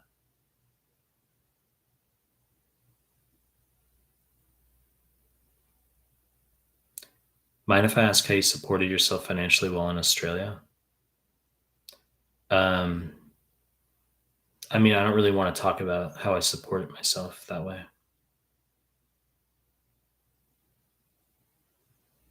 The Iron Throne, since your PDF content is based on NBMEs, do you think my scores on NBMEs might not actually reflect? No, that's not true. I mean, this notion of artificial score inflation, quote unquote, it's nonsense. Okay, so you're not going to have artificially inflated scores. It's nonsense. So the PDFs are, you should be doing them because they will improve your scores, the NBMEs, but it's because you're studying the right content. That's what it is, right? You're studying the right content. So, I mean, where do you think UWorld and AMBOSS get the idea for their questions from? They basically just do, they look at NBME questions. That's what they do, right? So, no one complains that AMBOSS or UWorld artificially inflate their scores. So you gotta just go through my PDFs. Like people are searching for reasons not to do. You know what I mean? It's the same thing with first aid. It's like you wouldn't get like you don't think first aid at times had probably looked at the NBME exams. It's like, but people wouldn't complain that like if they memorize every detail in first aid that's artificially inflating their scores. If you're studying the right resources, your scores are going to go up. That's what the PDFs are going to do for you. Which PDF would you recommend starting with for step 1 if my basic science knowledge is weak? Arrows or biochem or cardiopulmonary, etc. If your basics are really fucking weak, yeah, arrows. I would look at high yield endocrine. Endocrine is like a softer, lighter version of arrows. So you could learn some basics of endocrine through high yield endocrine PDF first, then go to high yield arrows. That's what you could do. And I've said cardiopulmonary, gastro, and heme are all really, really important for your foundation as well. I've said that. Biochem, that's like higher than pass level. That's higher than pass level. Like, I mean, some students like doing those PDFs, right? Because you feel like you know nothing in biochem, or you feel like you know nothing in immuno, or you feel like you know nothing in neuroanatomy. Like you want to do those subjects, but they're excellent PDFs, but they're above pass level. I've said that like it doesn't matter if you get some like weird enzyme correct if you don't know like Addison versus Kahn syndrome, right? You got to know like base or SIADH versus DI versus psychogenic polydipsia. Like you have to know those basics, how hormones work.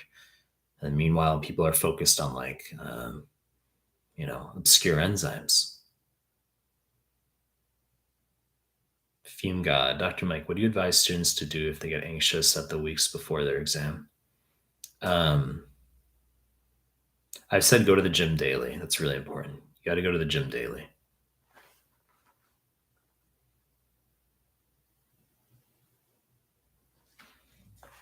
You can't. You got to recognize that it's about alternatives, right? What's your alternative if you're going to get anxious and worried, and that's going to impede your study process, right? So it's about alternatives, and you have to just push through because that's the psychological element of preparing for these things. Like you have to really do your best to push through and not let yourself to succumb to emotions or anxiety. But going to the gym daily would help you. HUD, just reading, question mark, exclamation point. Like how many times should you read? I've said that. I just don't think you need to waste time annotating and making Anki. That's my updated view on things. I don't think you need to do that. I've said that. I don't think you need to do that.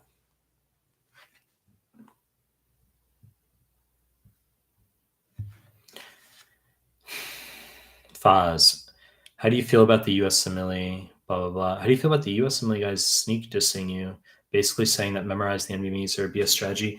That's the hill they've chosen to die on. I don't care what I don't. If people have other opinions, that's fine. I don't really like. I don't really give a fuck. I mean, but that's the hill they've chosen to die on.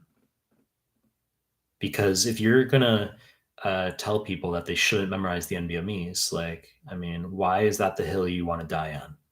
The real exam is the fucking NVMEs. And like, if you really push on people for them to memorize the NVMEs, I haven't spoken to them directly. Maybe they're nice people, okay? But if you literally memorize all the NVMe questions, not only will you get some repeats, but you have to recognize that even if you see novel questions that don't repeat, the concepts repeat. So you're going to be able to use lateral information and extrapolate on the real deal. Your gut instincts will be better because you will have memorized the NVMe. So you say, here's a question. I'm not sure what the answer is, but I remember seeing this concept that was very similar on one of the NVMe questions. And I'm going to go with this answer because that's what I feel like it's getting at, right? So the gut instincts are improved by memorizing the NVMEs. People are going to have different opinions. I mean, but that's not the first time someone's asked me that. I don't really give a fuck what other people's opinions are on, like, there's going to be differing views.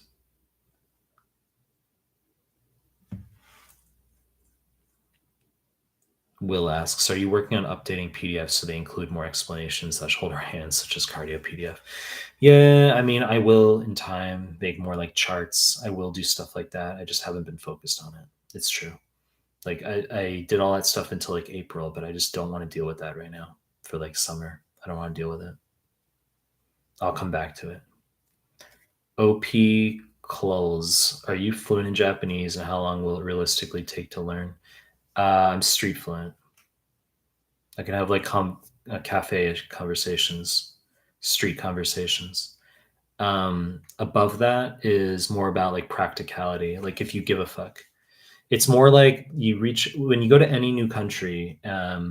Like if you were to go to Japan or Korea or like China or something, and you're like, and someone were to ask you like, do you want to be able to just be conversational, or do you want to learn the language where you're like fluent and literate, like or like literate, be able to write it, read it? Everyone's response is, oh well, of course I want to be like literate and all this. Like, of course I want to be everything. I want to be deeply fluent. But what you'll learn moving to a new place is it's not that simple. Like everyone comes here, as I said, wanting to be like a native in terms of how they can read, write, everything. But practicality sets in after like maybe a year and a half, where it becomes just about like why are you doing it beyond just like basics, survival and functionality. Like once you hit a minimal threshold where you can have like daily, like most daily conversations, you say like, well, do I need to go much further than that? Like, and if people who tend to learn Japanese the best tend to be like university age because they often don't have degrees yet, and it's a survival thing. So if you're like 20 and you come here studying abroad, um, I shouldn't say studying abroad, but there's people who come here who are like, they don't have university degrees. Like they finished high school, maybe they did like a year or two of something else, and they come here, and then their plan is to like learn Japanese well enough so they can go to university in Japan. Like you're gonna have to learn it really fucking well, and then you have to go through Japanese university, in everything's in fucking Japanese because they have to get a degree, right? But if you're like 35 and you come here, or you already have a medical degree or something and you come here, like once you hit like conversational fluency, you're like, what do I need to go higher for? I'm not trying to be a banker. Like I'm not going to go to university here. Like what do I need like a graduate school level Japanese for? Right? So it just becomes after once you hit like a practical everyday functionality, it becomes like more about just if it's how you want to spend your time because you're passionate above and beyond. But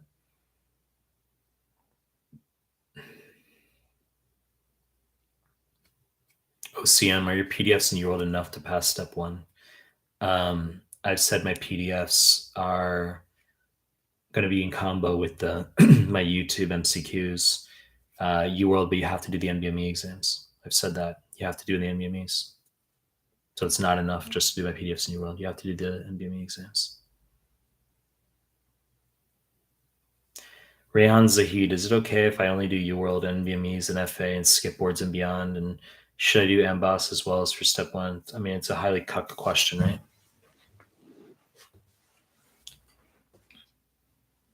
Right? I mean, because the FA era is over. And also, boards and beyond, it's laughable. I mean, like, where did you get your guidance from is what I want to know. Right? So the tetrad is going to be QBank, the PDFs, my YouTube MCQs, the NBMEs. That's how you prepare. Joy Rahed Kalo, Doc, thank you so much for the invaluable answer. Man, you're so fast. It's like you're a chat GPT. The Iron Throne, I'm confused. You just said Amboss is laughable, but then you said it's equivalent to UWorld. I didn't say, I said, if I said it's laughable, I don't know what your previous question was at this point. I don't know what your previous question was. You've said like a lot of things in this chat. Yeah, so I don't even know what you're talking about.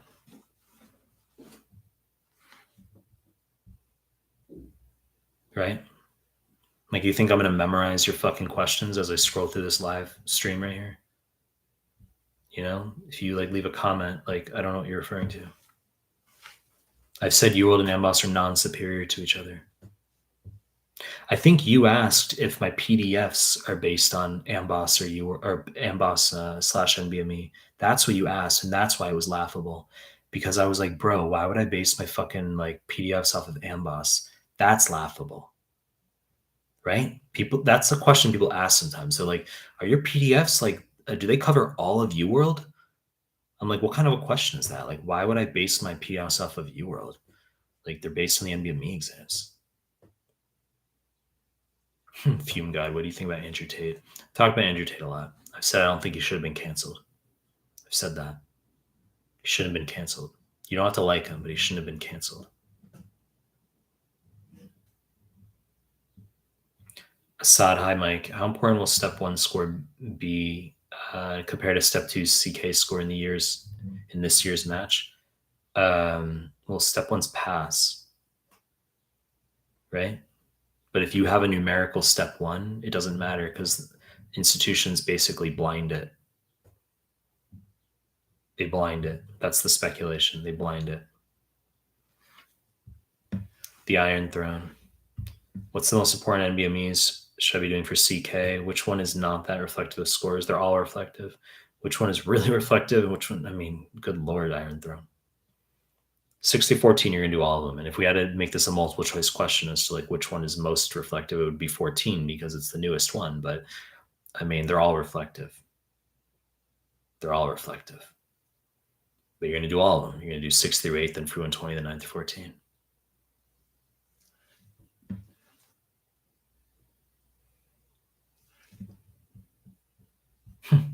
How to get 280 plus in CK. I made a video on that before.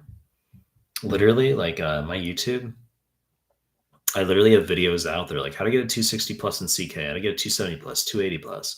And I have like not only those titles, but like multiple titles like that over time. I made a lot of videos in the past. I have like 1,100 videos on my YouTube. But 280 plus, I mean, you got to know the fucking NBME material really, really well, and you you can't make any stupid errors. You got to basically get 100. That's what it is. Water Valend asks, have you ever dealt with loneliness? Studying for step 2 has been incredibly lonely for me, and I find it hard not to beat myself up over it. Do you have any advice on dealing with this? I mean, you're going to be obviously, recognize that studying for step is a phase, right? So it's a phase. So it's temporary. You got to study 8 hours a day. It's a full-time job studying for the USMLE. But outside of study, that's going to be variable as far as interactions you have, whether it's with family, friends, girlfriend, boyfriend, right? That's all variable. But you gotta put your head down and do work while you're actually studying. But just recognize that it's a phase. Okay. I mean, you're gonna come out of the exam and then you're not gonna have to be studying 8 hours a day. But you gotta get a good CK score. Rayhan Sahid says, I loved your answer. I don't even know what you asked me or what you're referring to. Usam Halak says, how do I spice? The fuck am I reading? How do I space breaks on 2CK? For even for step 1, I said go into your exam. You're gonna, if possible, do the first 2 blocks back to back with no break. Take 60 seconds sitting at your desk without leaving the testing room, and then you're going to take 5 minutes, 5 minutes, 5 minutes, 5 minutes for each break after that. That's what you're gonna do. You're not going to take an extended lunch break. You're not going to have 25 minutes where you load on calories. I don't want you to do that. 5 minutes, 5 minutes, 5 minutes, 5 minutes, all the way through. That's what I want you to do.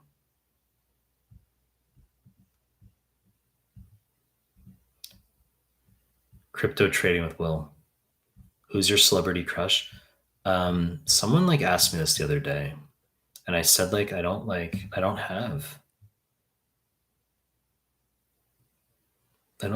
think I have that. Right?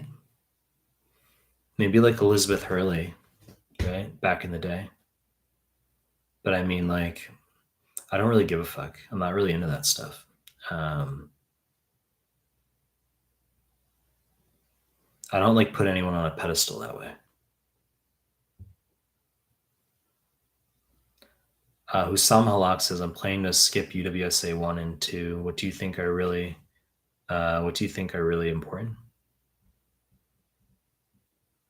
I've said you don't have to do the World Self-Assessment exams, but I want you to do all the NBMEs.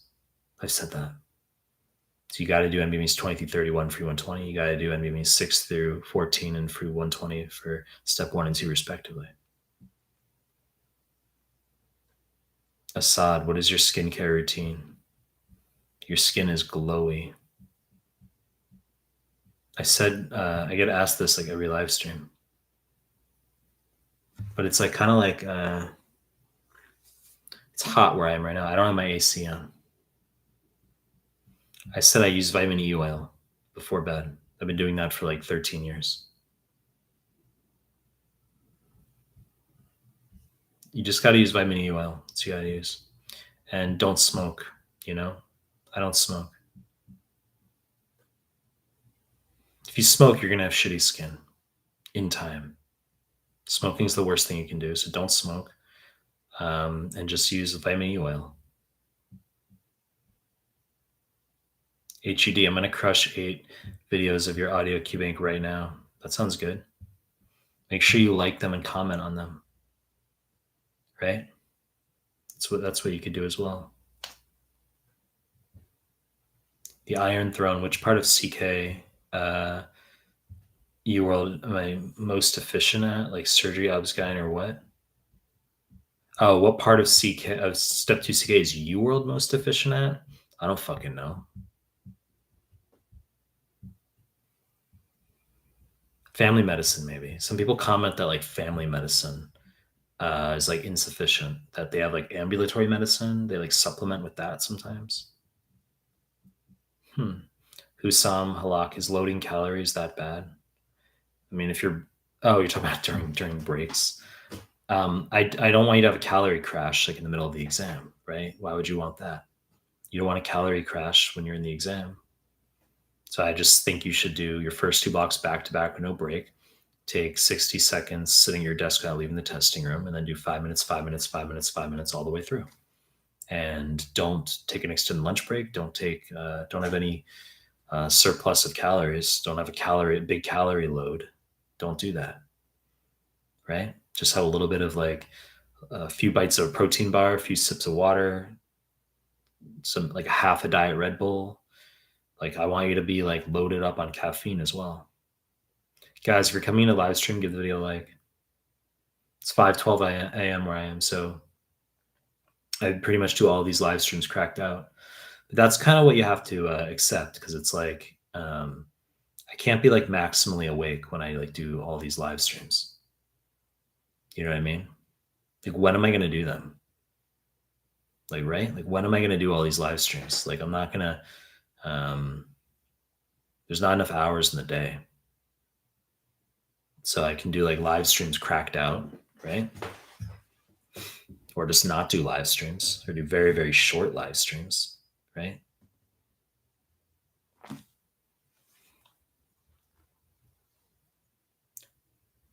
Harshita Lakwani. Good to see you're a member of my channel. I appreciate it, Harshita, because I see you're green. Everyone else is gray. You got my icon next to you. I gave you. You say I gave my step 1 3 months back. I was scoring 80% NBMEs. So if I have 8 to 10 hours a day, can I give CK in 3 to 4 months? It takes you 4 months to prep for CK. That's fine. I've said 2 months for QBank and then 9-ish weeks for all the CMS content twice and all the NBMEs in Free 120. Daniel Mwambi, is rent expensive in Japan? Second time it's been asked. It's very cheap in Japan compared to like United States and Europe, most places. Very cheap. But it's also because my income, is I don't work at like a Japanese office.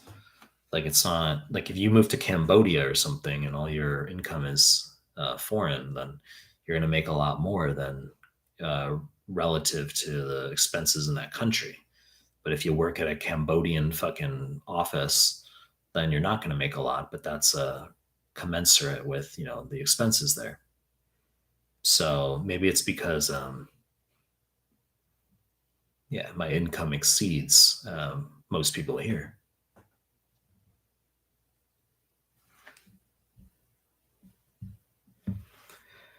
Nishad M, how much of an improvement should you see on your second pass of CMS? Doesn't fucking matter. Okay. I mean, it's just you're gonna do the NBME exams and you're just gonna give it your best. It's not about how much. If you're asking, if you get like mediocre scores on 6 through 8 offline, and then you do your second pass of CMS forms and you say, should I go up 5 points, 10 points, etc. It's really about how much you can like invest into those CMS questions when you do the second pass, and just extract as much as you can, right? So yeah, I do. How much of an advantage is learning Spanish to match in family medicine? I doubt it fucking matters unless you're like applying in Florida or something. If you live in like Florida, in like Miami, if you live in Florida, like you have to know Spanish. Otherwise, you can't even interact with like half your patients. HUD said reading. I got it, but I mean, I can. Are you writing English right now? If I'm like this cracked out at 5:15 a.m., you have to write like sentences I can process. I'm going to read this verbatim. You said reading, I got it, but I mean, you explain a little bit? Like, are you like are you transcribing via audio into fucking questions here?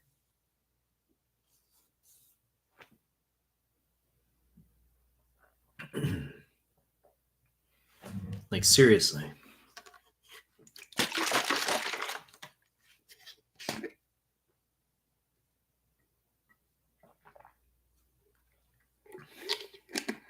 What's your daily routine? Who the fuck is Mehlman? You spell my name Mehalman, right? Who the hell is Mehalman? Like, it's even more audacious. Like, people fucking DM me. Like, they'll be like, hey, Memen, hey, Meluman. It's like, who the fuck is Meluman? Like, and you're fucking DMing me, right? Ayesha Ali Khan, your 2CKs on the 25th of July. You world 74%. Guys, for coming in, give the video a like. And sub to my channel if you're not already. CK on 25th of July, you world 74%. CMS forms, half of them done with average of 8 to 10 wrong. 8 to 10 wrong on CMS forms is good. UWSA 1 240 2 weeks back. NBME 11 238 took 10 days ago. NBME 9 took today 240. Please suggest for these 3 weeks, aiming for 260. Well, you got in the final 3 weeks, you got to literally review 6 through 14 and free 120 really fucking well. But for 3 weeks, you still have time to do maybe a week of CMS or so. Go through the internal medicine CMS forms and surgery CMS forms. Really knock those out. That's my advice, Aisha. Knock out the surgery, internal medicine, family medicine CMS forms, priority. And as well as 6 through 14 free 120, as I said.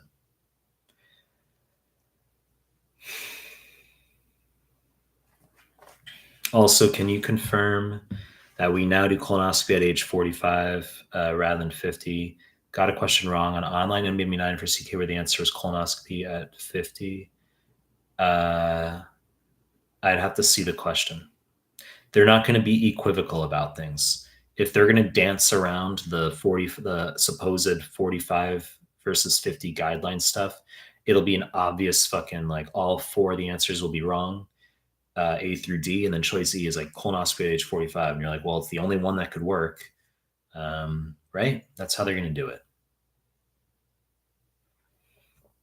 You got to know that apart from knowing that the whole 45 versus 50 starting point, and then every 10 years you do colonoscopy, you got to know that if a first degree relative has colon cancer, which means sibling or parent, that you're going to start in the patient 10 years before the diagnosis in the family member or age 40, whichever is earlier. And then it's every 5 years. For example, if your dad was diagnosed with colon cancer at age 54, we start at age 40 in you as the patient, and then it's every 5 years. If your dad was diagnosed at age 59, we start at age 40, then every 5 years. If your dad was diagnosed at age 46, we start at age 36 in you, and then every 5 years. So that's an important point. You also need to know that if a patient has IBD, which means UC or Crohn, then you're going to start at 8 years. You're going to start doing colonoscopies 8 years following that diagnosis, then every 2 to 3 years. And you say, well, that sounds nitpicky. There's a question on one of the new NBMEs for 2CK where they give you like a dude who was diagnosed with Crohn's in his early 20s, and he's currently like mid 30s. Okay. So they say he's like 35. He was diagnosed with Crohn like at age 20 or something. And they say at the same time, holy shit, his dad was diagnosed with colon cancer at age 54. And they say like, what do you recommend for colonoscopy? And like, they have like start at age 40 and students select it because they're like, oh, it's a first degree relative 10 years earlier, start at age 40, whichever's earlier. Because that's like something you'll memorize. Like a lot of students will get that one down. So they choose age 40 and it's fucking wrong. The answer on the exam is colonoscopy now.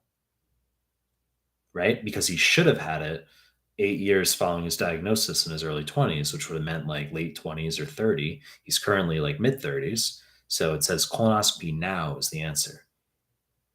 That's what you got to know. Like, so it does factor in. I mean, but if they're going to dance around this like 45 new guideline versus 50 for the general population, they're going to have four answers that are like obviously wrong where it can't be them. And then you're like, well, wow, the answer is 45 for starting colonoscopy.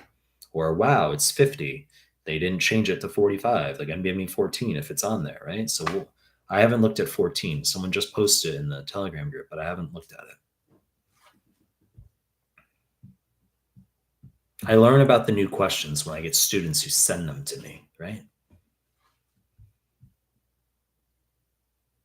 Husam Halak, those live streams feel like USMLE exams.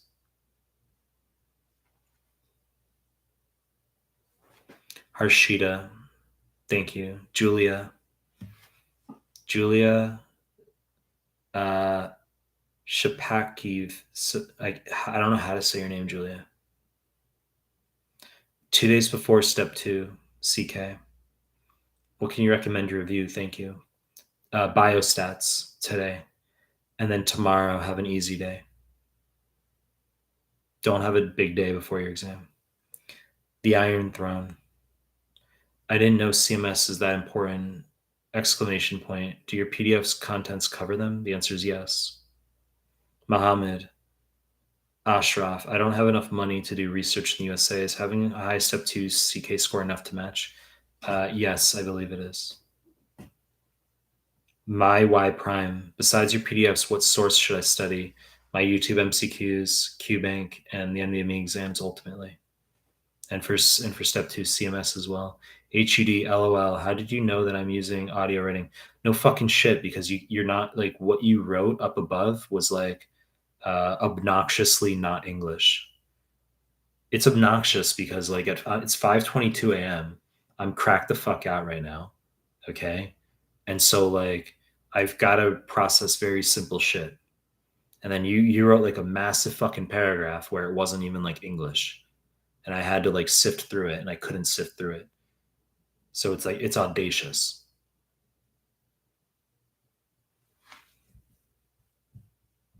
You know? At least like if you use audio like transcription into words, like double check what it is before you click send. Be like, wow, what I like transcribed via audio makes no fucking sense when I actually see it there. Right? Are you in a rush? I mean, because it's like, how long does it take me to get to your questions? It's not like I answer them instantaneously, right? So what's the rush? It's not like you're doing a text message while you're in the car. Are you doing my live stream? Are you watching my live stream while you're in the car? Cigar Patel, hey Mike, I'm starting NVMe 20. Got 70%. Should I go with 21? That's a high score. That's good score, 70. Yes, you should do 21. We'll lead Ahmed. How important is micro for step 2? Does it carry over? Yeah, it carries over. It's not like crazy high yield, but yes, micro obviously will carry over. There are questions, absolutely, but it's not like exceedingly high yield. Avi Sidhu, how to overcome step 1 fail on first attempt. Passing second attempt within 1 month for an IMG. 1 month is very fucking soon. You need to be focusing on all the NBME exams if it's 1 month. I'd ideally want you doing 2 months after, right? So you have a month where we just do another QBank Foundation month, right? And then you have another month where it's all NBMEs.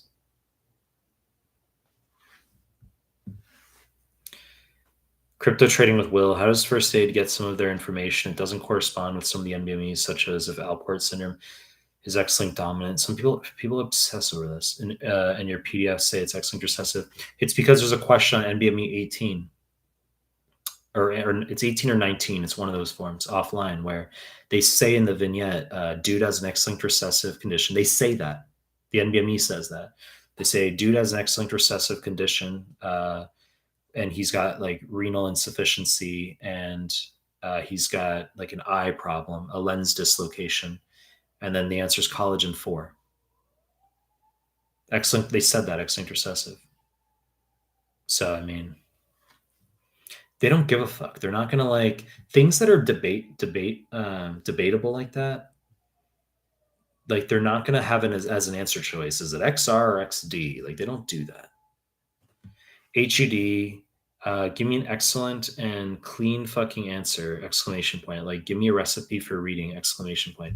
What are you talking about? HUD. Ayesha Ali Khan, extremely weak in biostats, below average. Please suggest how to improve.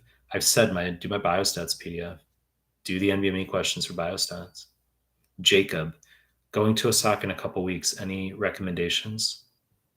Um,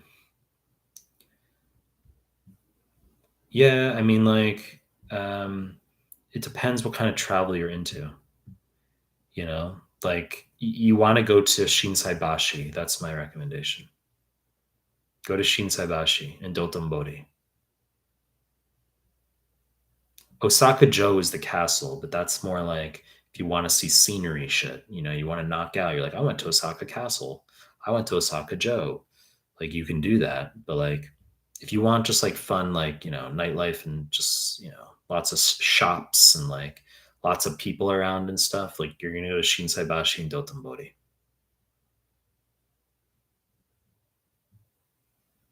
And Umeda. The Iron Throne. Are your video contents different from the NVMEs? The answer is, or from the PDFs, the answer is yes. I mean, they're not the same. Like the content, all the high yield stuff, I like obviously cover, but it's just unique content. Jenny Bush, former physician assistant, now M3, MDs ask in front of nurse practitioner, physician assistant, why I want to be an MD. How should I answer? Totally different training and role, but not the politically correct answer in current climate. Everyone's special. Why I want to do? They're going to ask you why you want to do medicine. The answer is because you're looking for cash, right? You say you want to pursue a career that has good cash and good lifestyle. That's what you're going to say, right? You say, I decided that I don't want to be a former physician. I no longer want to be a physician assistant, which is what I was doing before. And I want to be a physician because I want more cash. It's about the cash, right? That's why. That's your answer, right? You're going to be like, I want to be higher on the hierarchy in terms of the food chain. I want to be higher on the food chain in terms of like importance in the medical environment. I want more cash and I want a better lifestyle. That's what you're going to answer. And they'll be like, great, this is exactly whom we want in our program, right? It's a good answer.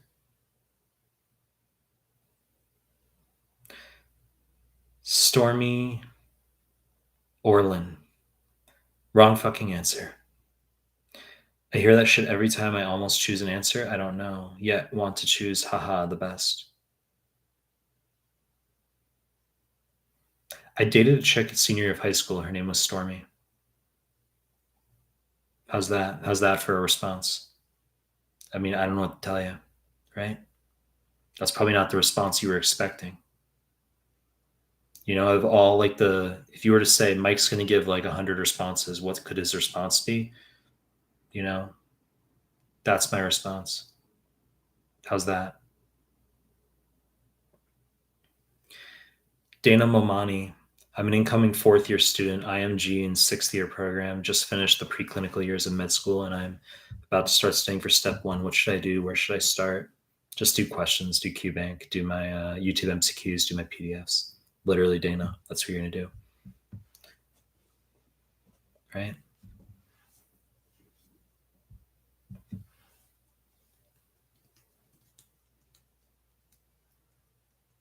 Avi Sidu, I passed my second attempt on step one. Should I continue for step two or should I drop the idea of my residency? Good. So you passed on the second attempt. Should I continue for step two or should I drop the idea of residency? I mean, like, do you want residency? It's about what you want, isn't it? Like, you clearly didn't give up when you failed step one originally. Like, you passed it. So you clearly chose to pass it. to fight through and pass. So clearly, this is like a goal you want? Question mark. And so, should you continue for step two? I mean, if you want to go to residency, if you want to do medicine, then do it. If you don't, then you don't have to do it, right?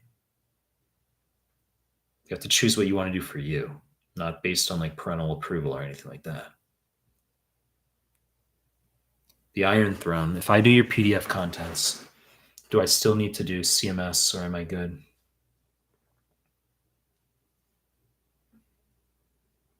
You need to do CMS. You're not going to forego those. That's a bad fucking decision. I've said that. CMS are critical for 2CK. You have to do CMS. You know, because your score on CK is like the bulk of your fucking competitiveness, isn't it? Isn't it? So why would you not do CMS forms when they're going to contribute to a score augmentation? Does that make a lot of sense? So you're going to do all of them. You're going to do all the PDFs and you're going to do all the CMS forms twice. You're going to do my YouTube MCQ playlists and you're going to do the NBME exams, 60, 14, free 120. Finally, some decent questions. Fume God, Melman, how do you like your steak? Rare. Rare as fuck. Right? Pulp Fiction, they say bloody. It doesn't have to be blue. I don't want like rare though. It's got to be rare. If you have it cooked more than rare, it's like you ruin the steak. If you have high quality meat and you have it more than rare, cooked anything like even medium, you've ruined the steak. Like you've ruined it. Steak has to be rare. You can also assess like a male's strength, you know, his strength of personality and the, you know, general testosterone levels by like, you know, if you can eat like a rare, like put it this way, it's not a fucking accident that if you go to like Joe Rogan's fucking Instagram, that it's like literally like pictures of like raw fucking meat, like rare fucking meat with like bell pepper and a knife. Like, I mean, there's a relationship between like testosterone levels and like uh, male interest in like rare meat. This isn't like an artificial, like, you know, push to be like, you got to be alpha and eat rare meat. That's not what it is. I'm just articulating that, like, you know, you get some dudes who are like, I'm vegan. You know, that's like a beta fucking dude instantly. If a dude's like, you know, I got to have like well done meat, there's a problem there, right? That's a problem. So you are who your friends are. You know what I mean? Like I don't surround myself like with like weakness in terms of like, you know, if I have like male friends, the male friends I have are like, I tend to be like an asshole if like to like male friends when they demonstrate like weakness and whining and like um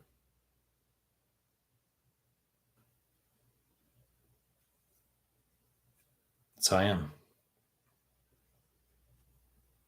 It's like eat your fucking steak rare, right?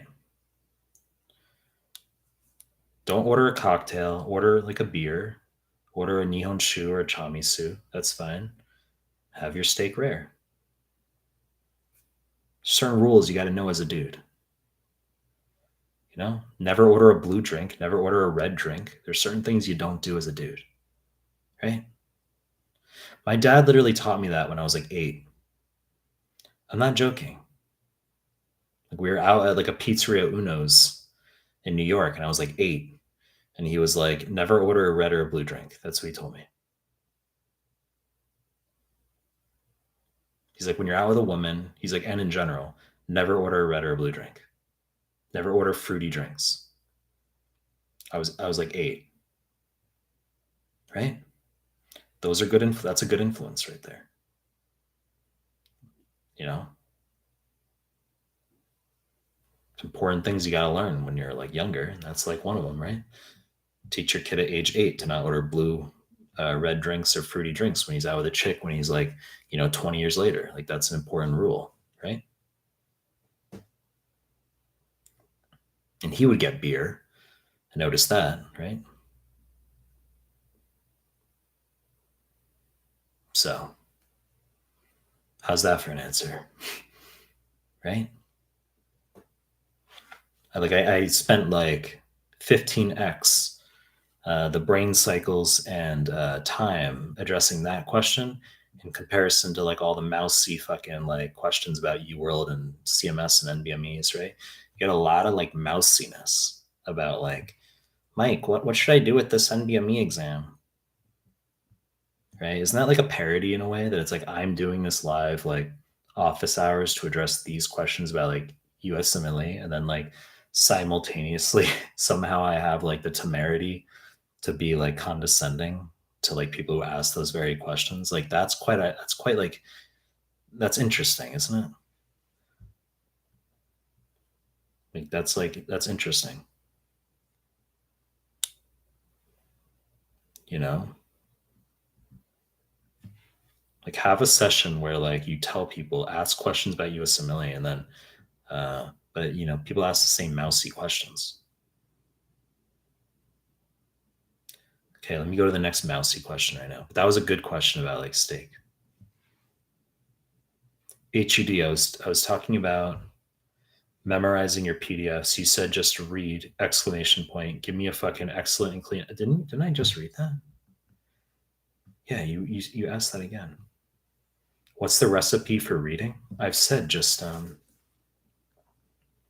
you're not going to annotate. You're not going to make Anki for my PDFs. You're just gonna read. Guys, if you're coming into the live stream, please give the video a like.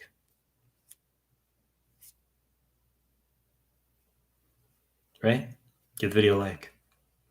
There's clearly those of you in this live stream. Some of you haven't liked the video. There's some of you who are like, no, I'm not going to like it. I'm not going to like it, Michael. Like, I know you're asking me to like it or telling me to like it, but I'm not going to like it anyway. It's fine. You don't need to fucking like it. Chill, all right? Relax. I'm not entitled to your like. It's okay. Mustafa, I like eating cows alive. That's funny. Well, you can get Q fever, right? For USMLE, you get Q fever. Q fever, cattle placenta.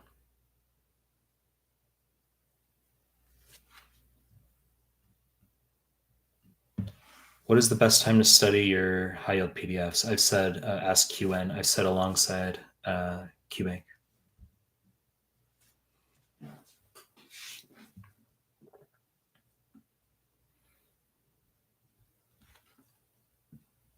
FPL, Madridista 7. What would you do for 90 days for step one, Mike? What would I do for 90 days for step one? Gee, let me think. 90 days for step one. Okay. 3 months. Well, you're going to do 2 months of QBank, and then you're going to do a month of NBMEs.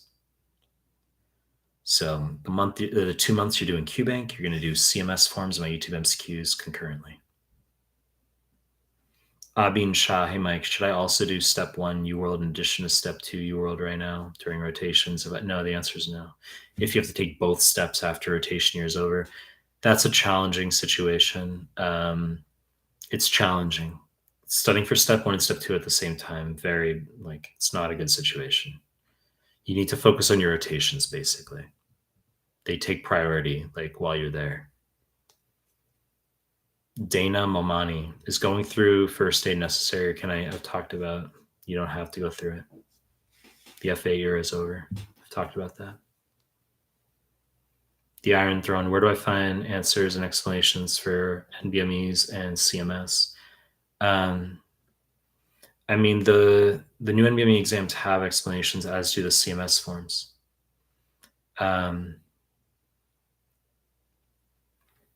You can also use ChatGPT for explanations. Do not use ChatGPT to give you a correct answer. That's an important caveat. It is sometimes wrong. Okay. And I've had students complain to me about that. So don't like copy and paste a question from NVMe into or CMS into ChatGPT. It gives you fucking B, and you're like, well, it says B. Don't use it for that reason. What you want to, or for that purpose, what you want to do is know the answer already. You say, well, I know the answer is fucking A, but I don't understand why it's A. And then you copy and paste the whole fucking thing to ChatGPT and you say, why is it A? And like, can you explain why D is wrong? That type of thing. That's how you use ChatGPT. Got to use that. You got to learn. You got to use tools, right? You got to educate yourself on tools. Like in high school, we had to learn like how to use like a graphing calculator, didn't we? You know, like in med school, you had to learn how to use like PubMed and stuff. Well, it's like you have to learn how to use ChatGPT. And if you're not educated on like, if you're not able to update yourself on like some, you know, early AI tools, you're going to fall behind, you know, because people ask dumb fucking questions like in the Telegram group that are easily, not only can you ask on Google in like 2 seconds, but it's like just throw it in the chat GPT. Like, what do you like, you know?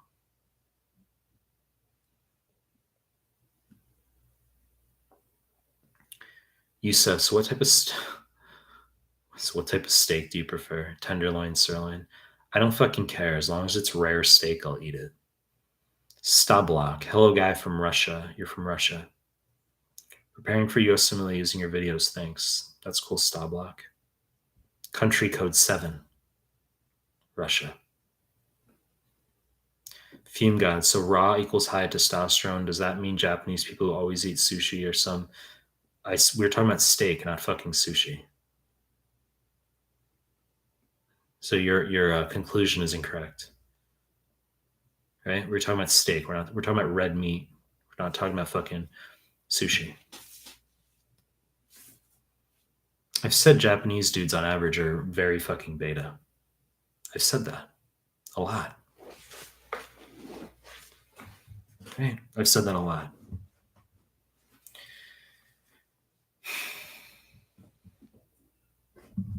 Yusuf, vegan is fucking gay and beta. Well, we don't have to be derogatory. We don't have to be derogatory in that regard. You know, you don't want to, you know, we're not, there's nothing, we don't have to vilify, slander, besmirch, sully, vituperate, right? We don't have to speak negatively about, we don't have to speak negatively that way, right?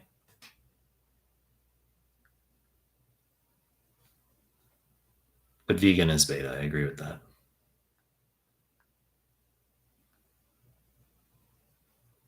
I wouldn't say it's effing gay, though, as you said. I wouldn't say that. You know, we got to be careful with language like that.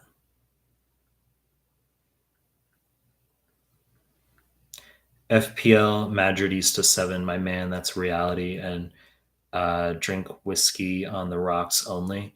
I drink whiskey straight. Whiskey, no, okay, like, okay, so whiskey, it can either be like super fucking cold and you have it straight. Yeah, it can be on, okay, it can be on the rocks. If it's like Macallan, Macallan whiskey, I prefer that room temperature, not on the rocks, not cold. Okay, because you want to have like you want to be able to taste the layers of flavor, um, and you can taste them better. They can come out much more strongly when the whiskey's warmer. So I like good whiskey at room temperature.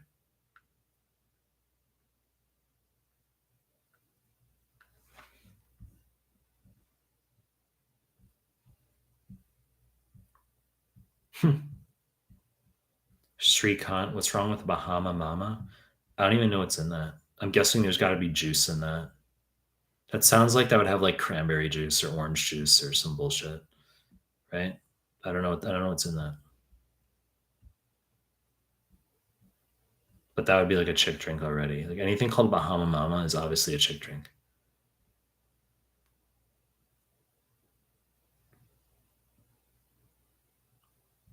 HUD, I'd be a strong dude. Fume God Melman, how much does sexual compatibility factor into a meaningful relationship with a woman? I mean, there's certain like certain things that maybe I shouldn't address so like straight forward in this chat, right? Obviously, that's important. But some people will say it's not important, right?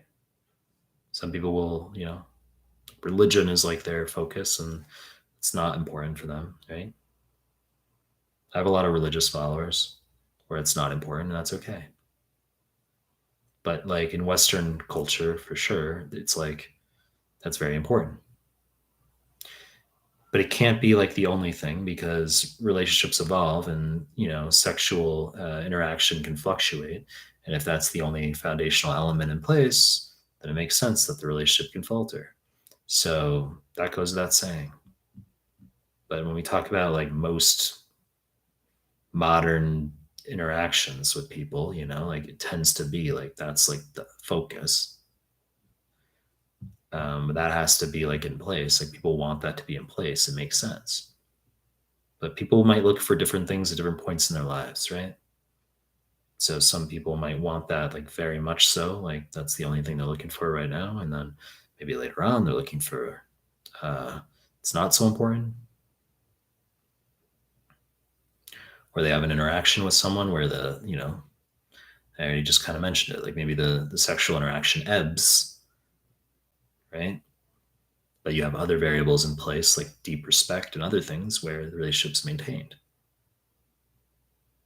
So sexual compatibility obviously matters for many people, but there must be the awareness that variable can fluctuate or even just ebb.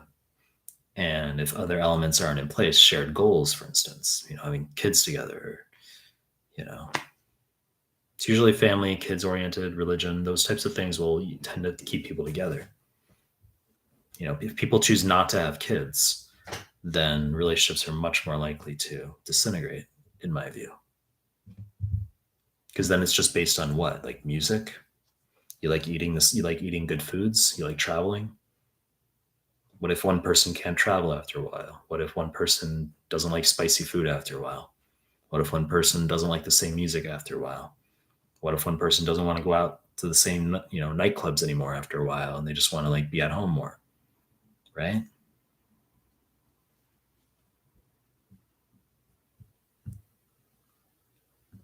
So it's in my view that like having kids is extremely important because even if you don't um, even if all those more superficial elements in place evolve with time and you lose compatibility on those more superficial things, you can invest in the kids, right? MYY Prime says you're hot as fuck.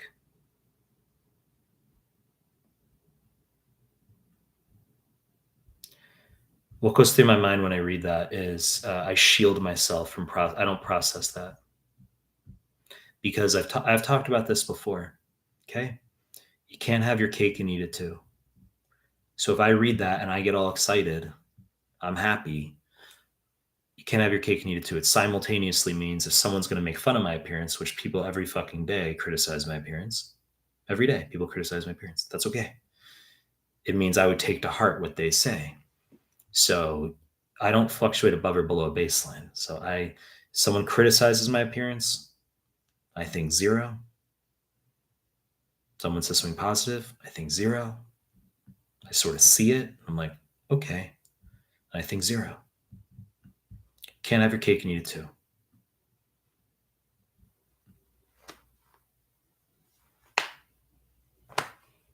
The Iron Throne, if I finish UWorld, do I need to still do Amboss to score high on CK?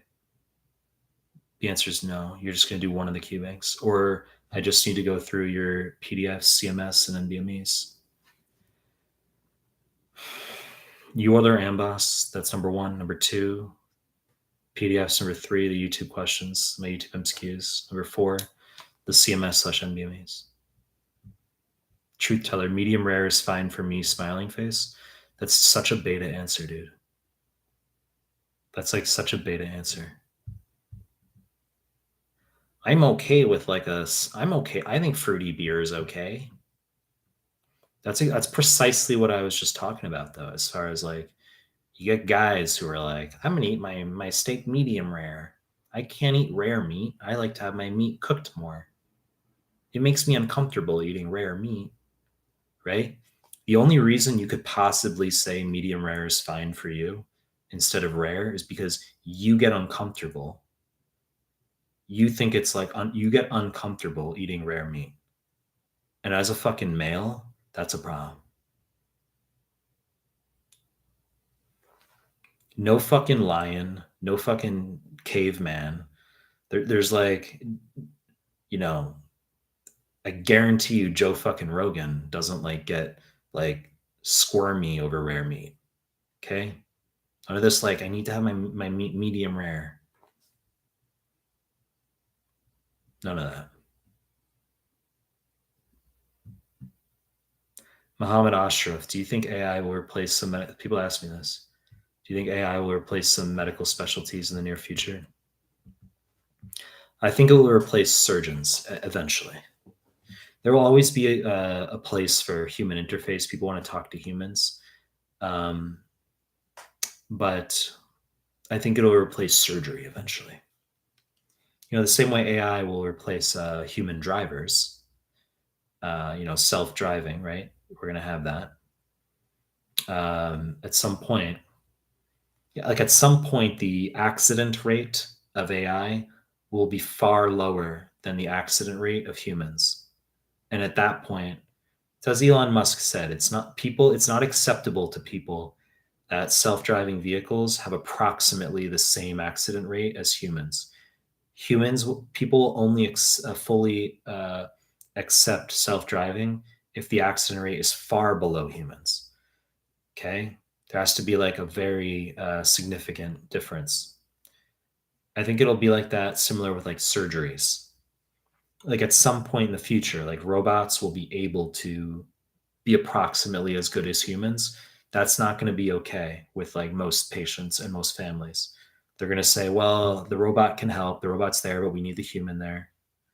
But then at some point in the future, it'll be undeniable that like AI is like 20 times better than humans for like they can operate on a beating heart, without everything will be cleaner, faster, super fast, hyper fast, and very efficient. And AI, I think, will replace surgeons. I review things asks, are you a black giga? Please respond. I don't consider myself that. That's a weird fucking question.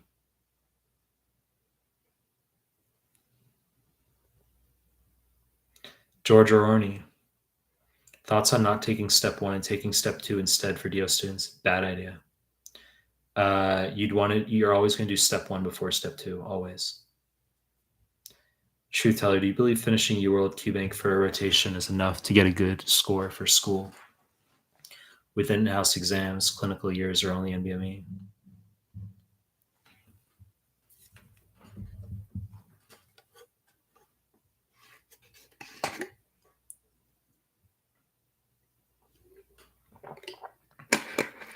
I think that for rotations, you should be doing, as I said, the CMS forms as well, not just QBank. CMS forms twice, my PDFs, my YouTube MCQs.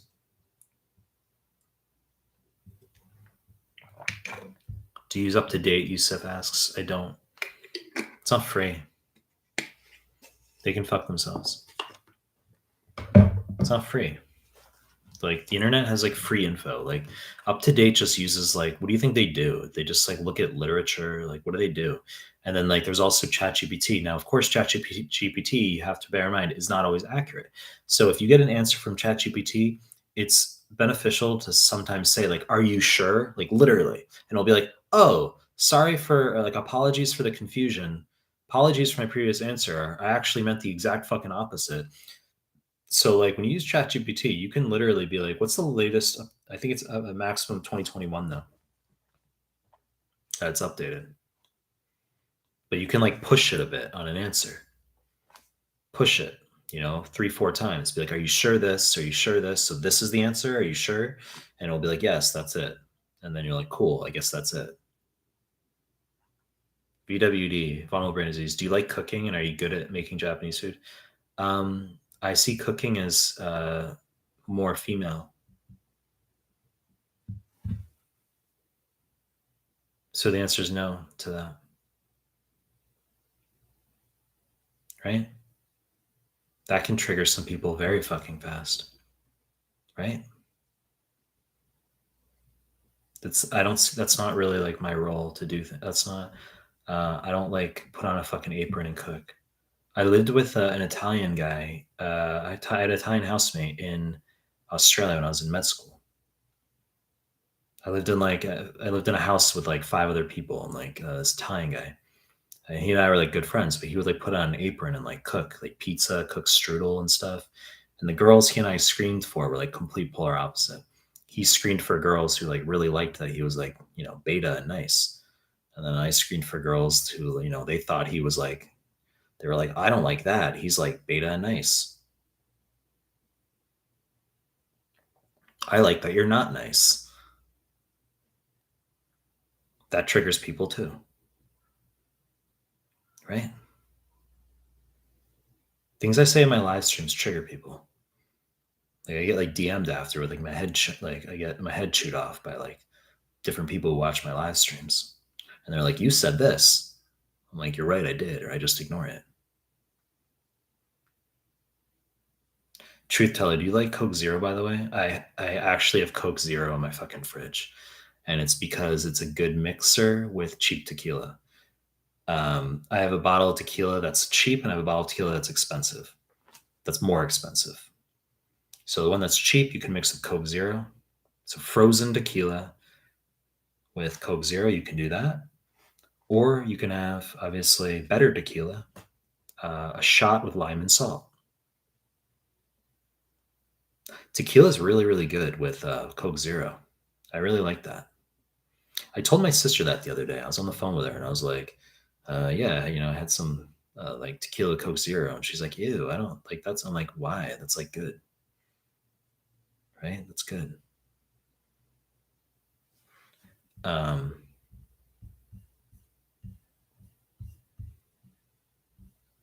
Von Wilbur disease. Have you visited any cool historical sites from World War II in Japan? Not really. Um, like I haven't been to Okinawa. No, like I haven't gone out of my way for that stuff. My mom's dad, he lived in Japan from late 1952 until early 1954. He lived in, yeah, he was in Japan from like late the fall of 1952 until the spring of 1954. And he was in Sapporo. He was there for the Korean War. And he said that he was engaged to my grandmother at the time, but he like told me that he like hooked up with girls while he was here. That's what he told me. It's like, I mean, and he said his memory was that the fish smelled really bad here, like when he was in Sapporo, and that he said it was like, but that's like what he said. I don't know if he ever told my grandmother that. Like, I doubt he did, right? That he was like hooking up with Japanese women here. Maybe I have like siblings in Japan. I don't know because like obviously in like 1950s, like in 1952, 1954, like there couldn't have been birth control, right? Like there wasn't. I don't think there were condoms at that. Like, right? I don't think so. So I mean, he was here for like a year and a half. So like,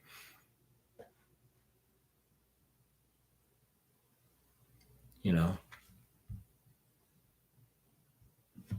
but it's weird because like, I've been to Sapporo many times, and it goes through my mind because I'm just like, well, my grandfather was literally here like 70 years ago.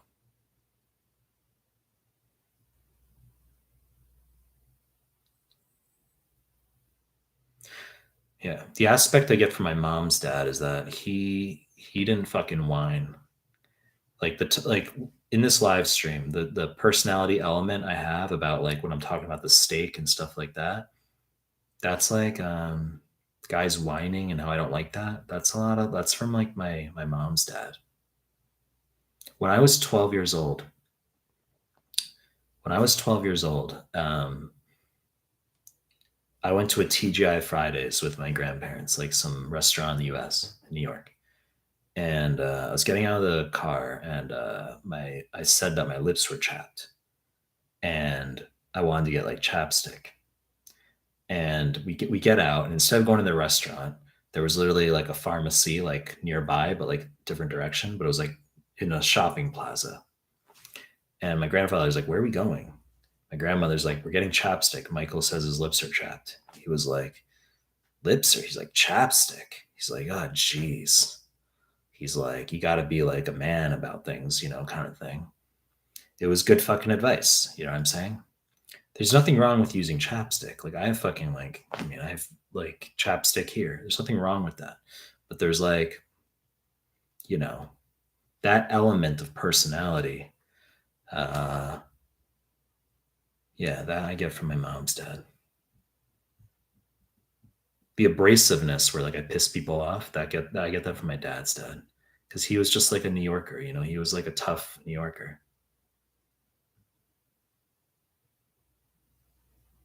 Um,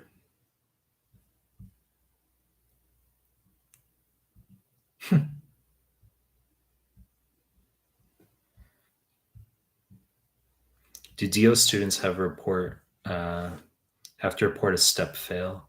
Curious. Maybe not. I don't know. I don't know. That's a good question. I don't know if you have to report that. Right? I don't know if you have to report that.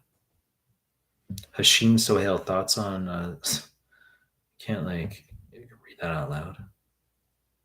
I answered this like maybe like a week ago in my live streams. I've said that, Hashim, I don't think that's a good idea because motility decreases after 5 to 7 days in men.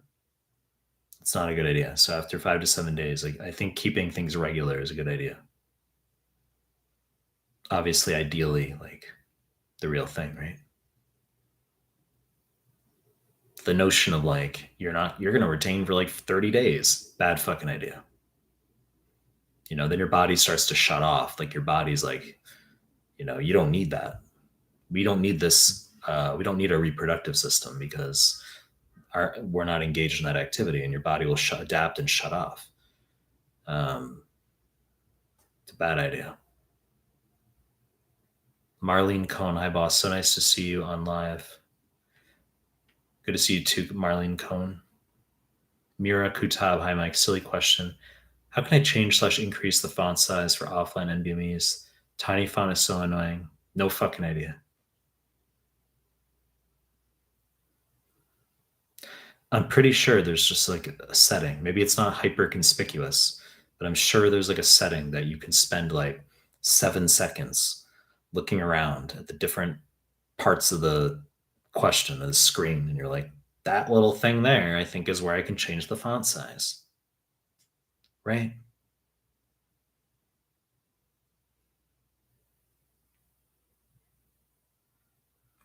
L33, good to see you. Utsav, Thakar. First time I live stream, huh? I don't think I've seen your name before.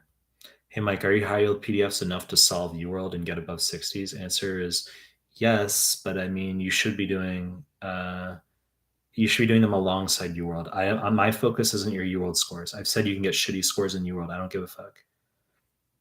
I don't care about your UWorld scores. Whether you're getting 35% UWorld and you're doing really shitty or you're getting 79%, I don't care. Just you've got to get through the whole Q bank, doing my PDF simultaneously, my YouTube MCQ simultaneously. And then we care about what your NVMe scores are after. Guys, if you're coming to live stream, give the video a like, sub to my channel. If you're in this live stream and you're not subbed to my channel, you're a fucking asshole.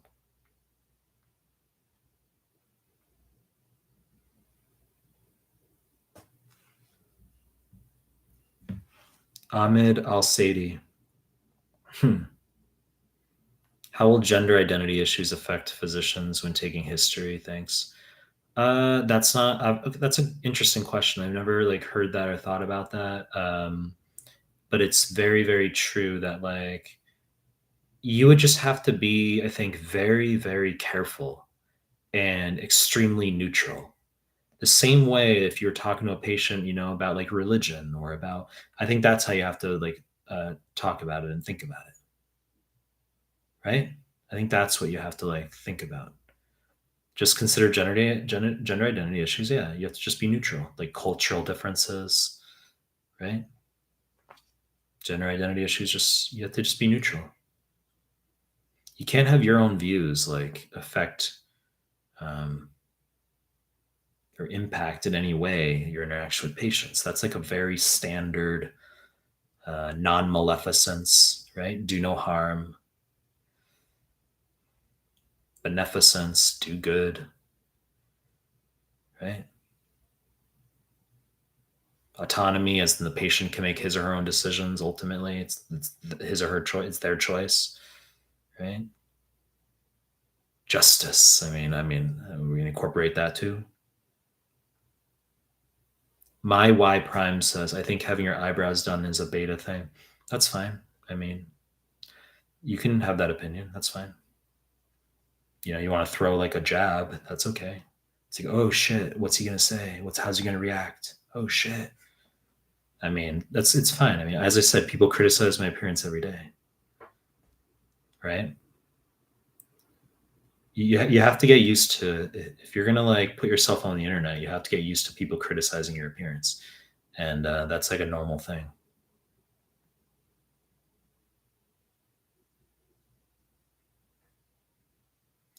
It's not like a big deal in Asia. Like I've said it in my prior live streams, like Japanese dudes are like, they wear like fucking like blush, and like Japanese dudes are like really fucking like effeminate. I think eyebrows is like, it's not a big deal. Like I think that that's like a standard, you know, you know, like females' demands have increased. Females are more hypergamous now than they used to be. So women can say they don't like it or they don't care or that they don't like look for that sort of thing or they don't like, they can say that and that's fine, you know. Um, but it's something that's a possible a male can consider. You don't have to do it, right? You don't have to do your fucking eyebrows. Don't do your eyebrows. It's fine, but you can consider it. Hmm. Stigmata, have you ever tried fishing or do you have a license for hunt? No, I would never kill fucking animals for like, I don't like that. I really don't like that. I think hunting is like, I don't like that. I think that's selfish. Now you say, oh, but Michael, what about the food you eat? You're talking about eating fucking raw steak. Well, someone hunted it. I get it. Okay. So we can go down this rabbit hole of like how many, hypocrisies do you want to incorporate? I'm just saying, if you're going to ask me directly, would I ever hunt personally? Like, would I just like, shoot with a bow and arrow or use a gun to like kill an animal for my fucking, you know, entertainment? I wouldn't do that directly. I don't want a direct part of that. Maybe it's an ignorance is bliss, where it's like, if there's a farm that slaughters cows and I eat the steak, even though I don't like the idea of like animals being killed, sure, it's better like that things are done maybe more humanely and quickly than like, you don't have to add to it. I don't think you need to like make it a sport where you're like out fucking like killing. I don't like that idea of that.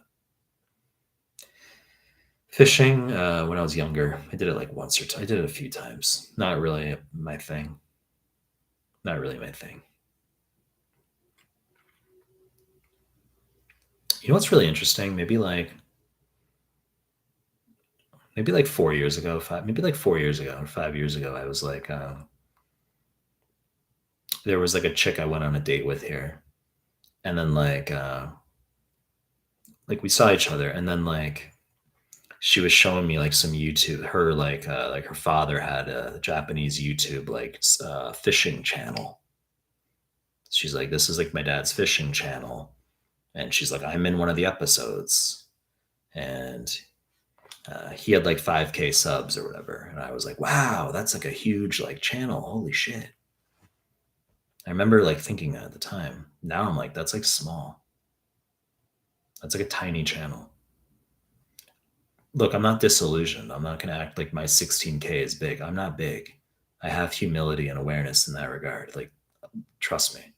Okay. Like, 16K is not big, but like, I just remember that. Like, I remember like she showed me this channel that was like 5K, and I was like, wow, that's like a big channel. I'm like, it's not a big channel. That's like a tiny channel.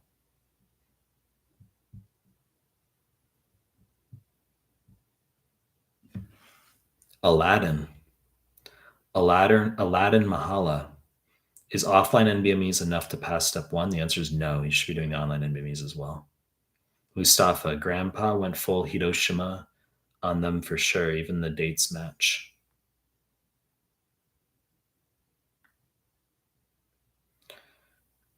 My grandfather was in Sapporo, Hokkaido. Matthew Perry just passed Comlex. You were a tremendous help. Stepped in 2 weeks. That's good news, Matthew Perry. Nuda, the goat. Nuda. Mike the man, recommend getting one-on-one Mike the man, recommend getting one-on-one tutoring. Even if you recommend that, 999 people out of 1,000 will not do that because the prices are too high for them. But that's the purpose, is that I don't need a waterfall every 2 seconds of that.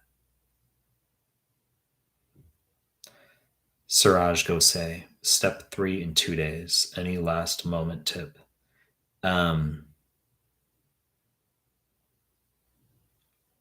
As I said, take the day before your exam, more chill. Step 3. So any step. The day before your exam should be pretty chill. Review biostats. Fume God, Mike, do you ever care about boosting testosterone either naturally or with testosterone replacement therapy? I've said I would never do that. I've said I don't think the cardiovascular effects are worth it. If you take testosterone, it's like a good analogy is like a candle that burns. If I take testosterone and I get like 30 pounds more jacked, where it's like, holy shit, I'm fucking crazy steroid jacked, right? Maybe I feel really good, and like it's a candle that burns very bright but very quickly. You're taking years off your life. You fuck your cardiovascular system. That's what you do. You age your cardiovascular system. Your atherosclerotic plaques mature and they calcify. So you accelerate your atherosclerosis. And like I know people who've done TRT and they have shitty lipids, and they're like, "Oh no, it's okay. It's okay. I was told it's okay. I'm not super physiologic. I'm just within the physiologic range. I'm just boosting my levels." They all like make excuses. It kills your cardiovascular system. There's a reason why.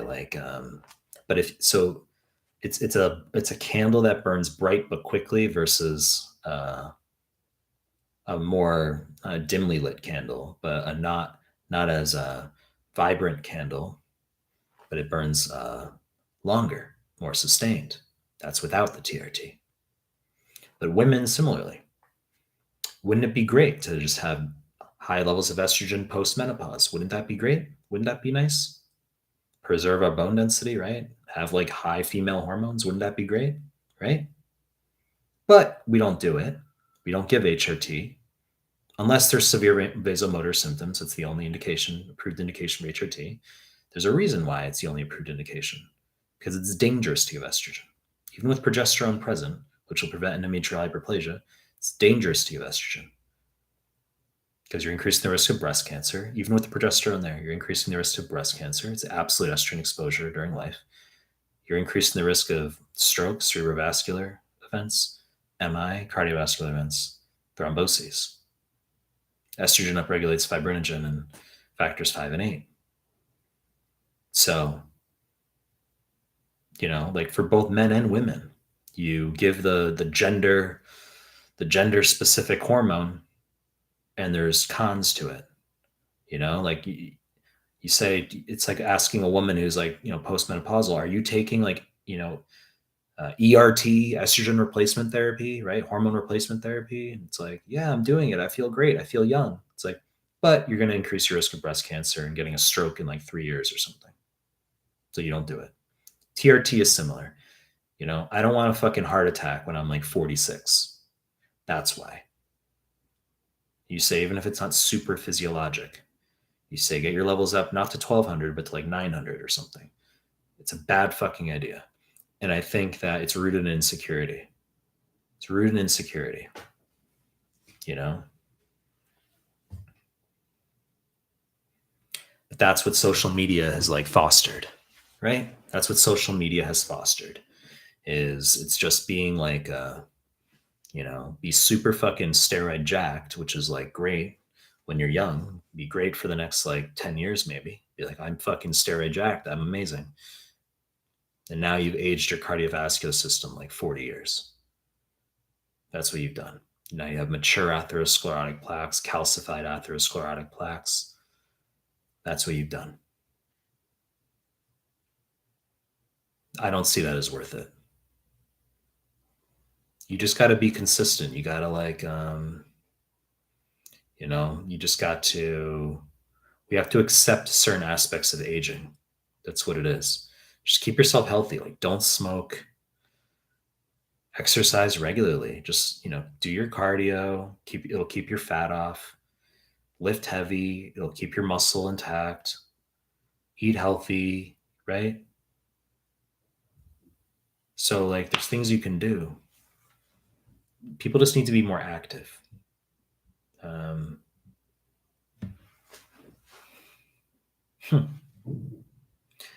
Nuda, great eyebrow care is the move. Buddy probably rocking a unibrow with that comment. That's funny. Aladdin, how to calculate my score in offline NBME.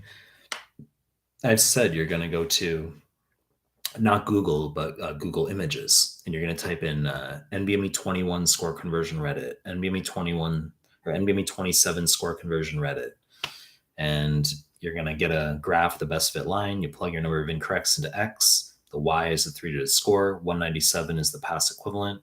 205, 210 plus is what we want to see, at least in 3 exams for you to pass. The Iron Throne, what was your CK score? I said I got a shitty 260, but it was 10 years ago. You know what I mean? So it'd be like getting a 270 today. I've talked about this. It's a moot / stupid talking point, but people ask. Right? I got a 262 on step 1 and 260 on step 2, but the averages were like 10 points lower when I sat. So they were good scores at the time.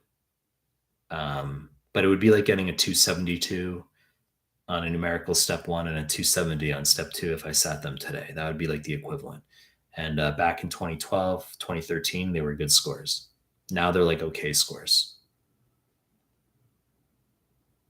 It's stupid talking point, as I said, but like when you're in my position, people will ask like, what are your credentials or what are your scores? Or like, I mean, it's understandable. No one came close to 280s. Like 270s were like virtually unheard of at the time. Getting above 270 was like extraordinary. Getting above a 270 when I sat was like getting a 280 today. It happens. There are people who get 280 plus. It happens. You see it occasionally, but it's like, it's not crazy fucking, it's not like out of this world rare. It's rare, but not out of this world rare. But when I sat, like getting a 270 plus was like rare. That was like getting a 280 plus. And everyone was shooting for 270. There was no shooting for 280. That wasn't a thing. It would be like shooting for 290 today. No one shoots for 290. If you say, oh, I'm going to shoot for 290, it's like a joke. You're like, no one's actually shooting for 290. But you get people who some people are genuinely shooting for 280. Okay. Huh. Nuda says, you've been getting your eyebrows done since you were 14. You get compliments by girls on them all the time. I mean, as I said, I mean, women have like higher expectations now than they used to. Nico, you asked what my CK score is. I just fucking answered it. Iron Throne asked that.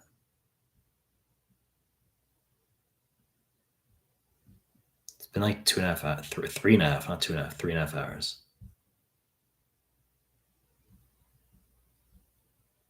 Take notes on Anki and Corrects. You world are waste of time doing like the 80 we spoke about. Von Willebrand disease had a heated debate with trans people the other day. They said it's bigoted if a doctor doesn't want to do abortion transitions surgery because it doesn't align with their views. Isn't that doctor's right to deny? Um, I've said I'm pro-life. I've talked about this quite a few times in the chat. I've said I'm pro-life. I mean, if you talk about like abortion and stuff, that's polarizing, right? People are going to have their views. You know, people will disagree on different things. I'm pro-life. I don't think life starts at week 7. I don't think life starts at week 11. I think life starts at conception.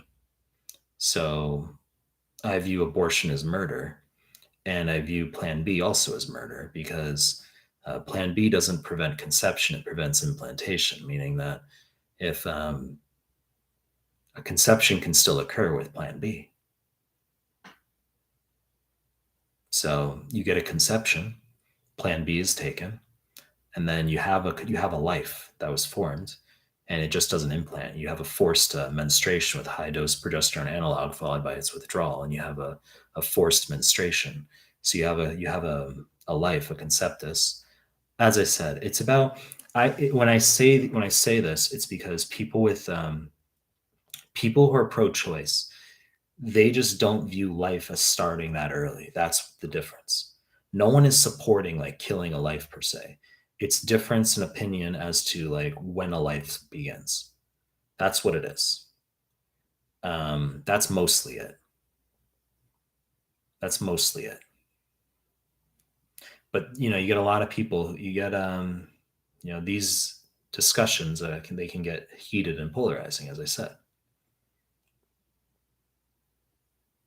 But you get some women who have that autonomy, and they might not want to. They just say this is very strongly. They might be. They may have conceived, and they say this is very strongly not how I want to lead my life right now, and they make that choice. And they might personally not view it as a life at that point in time.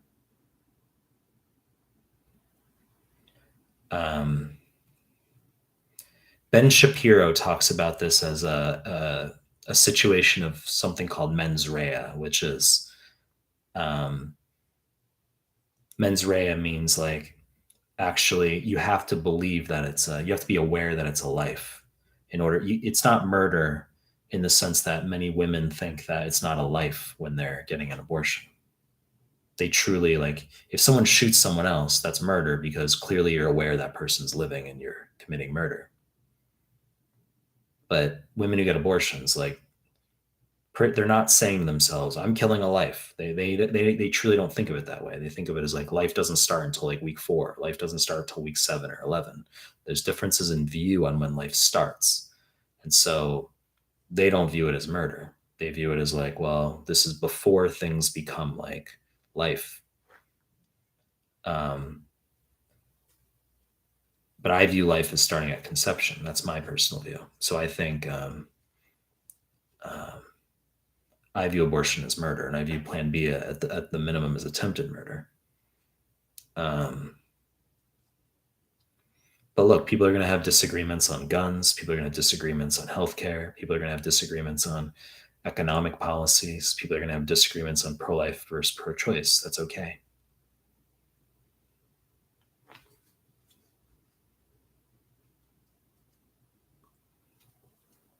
Will lead. Were you always a straight A student? In math and science, yes. I always got hundreds in math and science. Let's talk about grades, right? That's like a topic that's not like no one likes that person who talks about like grades, right? That's how you get people not to like you, is to like talk about like I'm amazing. I got certain grades. Nobody wants to hear that.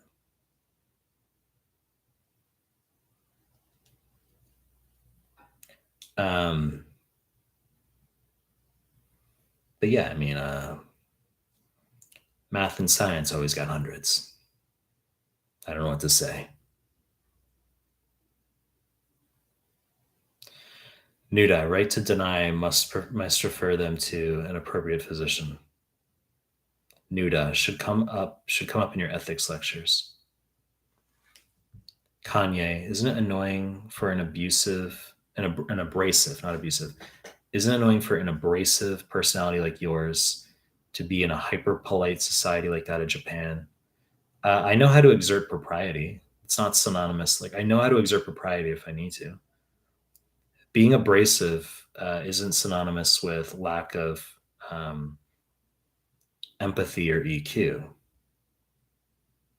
Do you use honorifics politeness when interacting with people? No, not really. That stuff's like overblown.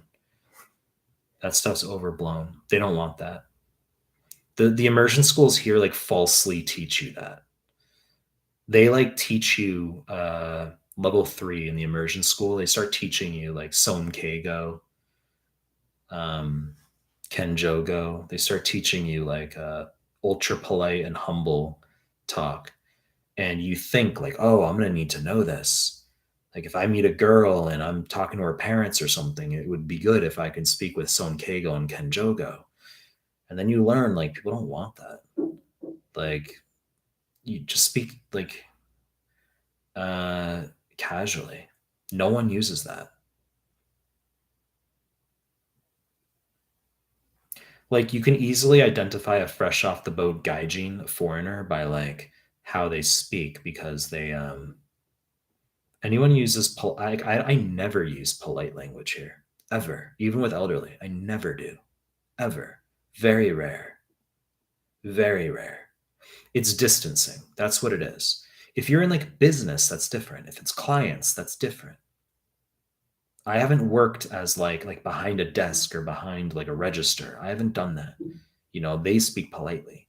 But like just people in everyday life, like I wouldn't speak politely with like some random 70-year-old I meet on the street. Absolutely not. Use standard like street language. Like Nichijo Kaiwa is like your standard, everyday conversation.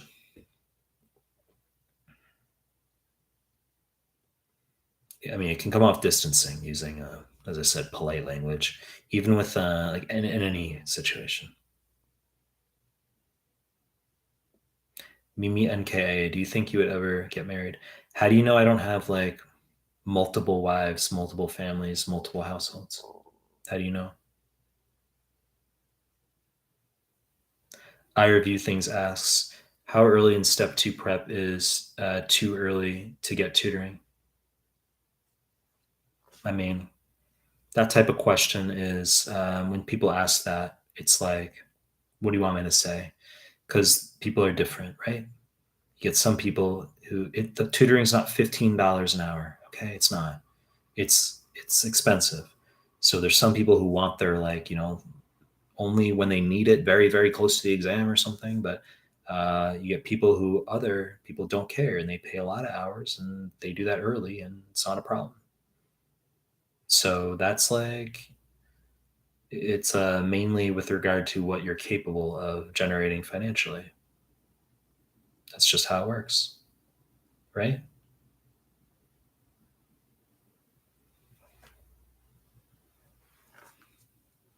Suman, hey Mike, could you please explain? My God, could you please explain what mucocutaneous lymph node syndrome is? That's Kawasaki disease. Kawasaki is AKA mucocutaneous lymph node syndrome. It's a large vessel vasculitis, medium to large vessel vasculitis in pediatrics, right? 5 days of fever, edema of the dorsums of the hands, cervical lymphadenopathy, injection of the lips, tongue, conjunctiva, coronary aneurysms, aspirin, IVIG. I mean, what do you want me to say? It's hyper basic. I've never been asked a more basic question than that, right? Is there anything else?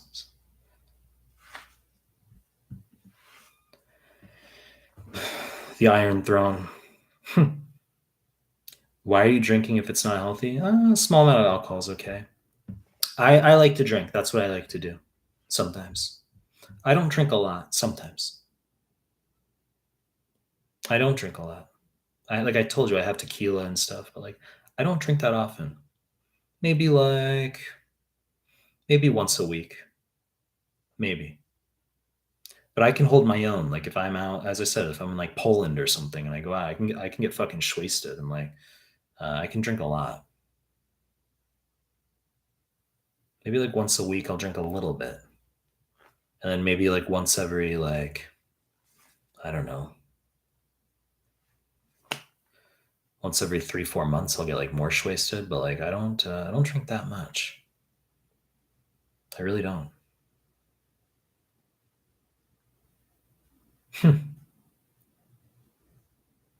Doctor Asthma, the exam is 280. What are you asking? What are you asking, Doctor Asthma Khan? What are you asking? Guys, give the video a like if you're coming into the live stream here. Right? Give the video a like. Let's get this over 100. We're not at 100 yet.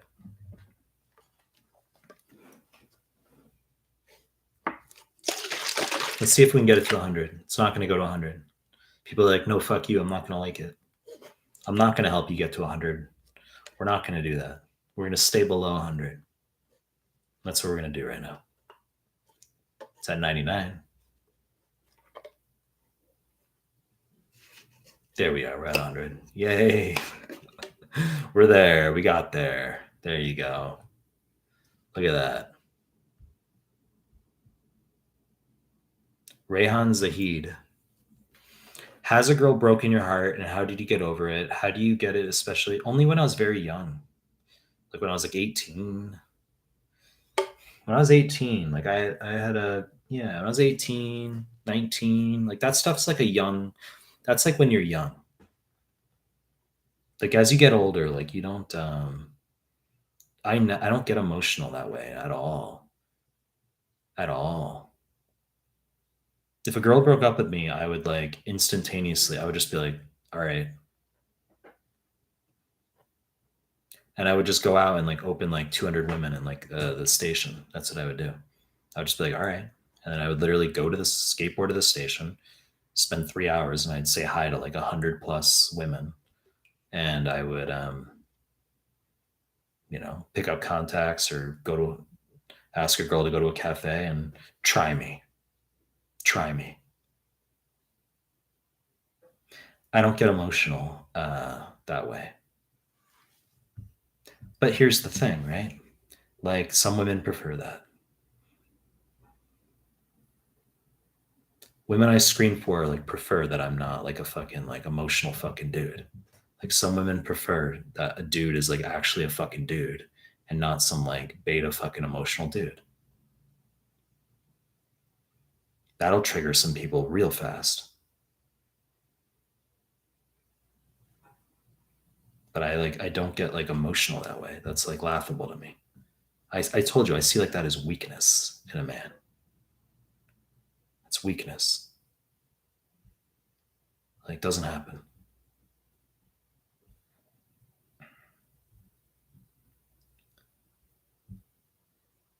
Cheese eggs asks, what's the pathophysiology of rosacea? Laughable. Laughable. I've only seen like one question on rosacea.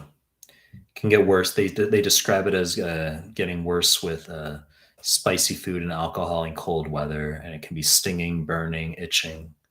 Obviously, erythematous. It's like a very it's not well understood in terms of like management either. Like avoid certain stressors, as I just said, spicy foods, alcohol, cold weather, but potentially topical metronidazole, sometimes clindamycin. Like they could be attempted. Pathophysiology. Uh, there is some like protein associated with that. There is, but I'm a good filter for what's like for what shows up. Like if something doesn't show up, it's not like if I'm not 100% sure like that, it's not important. I'm a good filter that way. So if someone asks a question, they're like, "What's this?" or something, I'm like, "No fucking idea." And it tells you right away, like you don't need to know it. They're like, "Okay, good, cool." But there might be. I think there's like a certain there's definitely like some protein or something associated with it. Some sort of failed processing of like a protein. There is something to do with that. I may have read that like way fucking back at one point.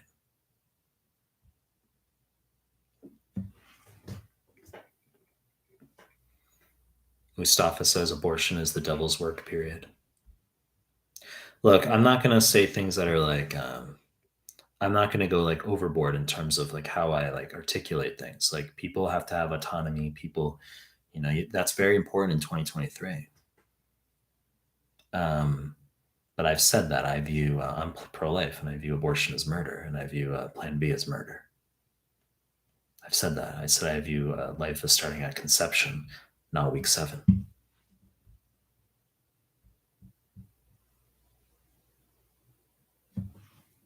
Did you have any specialties in mind when you first started med school? Yeah, I mean, like everyone enters med school wanting to do like cardiovascular surgery or like, you know, neurosurgery or something overblown. And then as med school progressed, I really liked family medicine.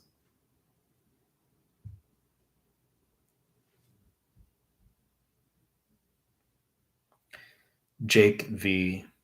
Just want to say thank you. Listen to your Q Bank and the work you do. Shared your stuff with my friends, and they have all passed too. That's cool, Jake.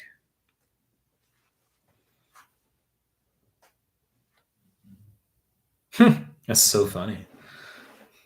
Dr. Melman, do you like gefilte fish? That's so funny. That's so hilarious. That's so funny.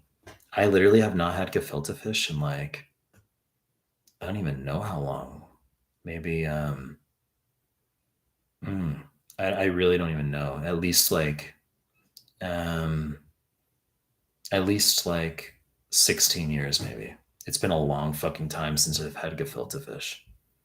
If you guys don't know, like gefilte fish is like it's like they're like these elongated fish balls that you can get that come. It's like a European, Eastern European. I'm guessing right now, Eastern European, but Jewish food where they're like fish balls, and they come in like a fish jelly.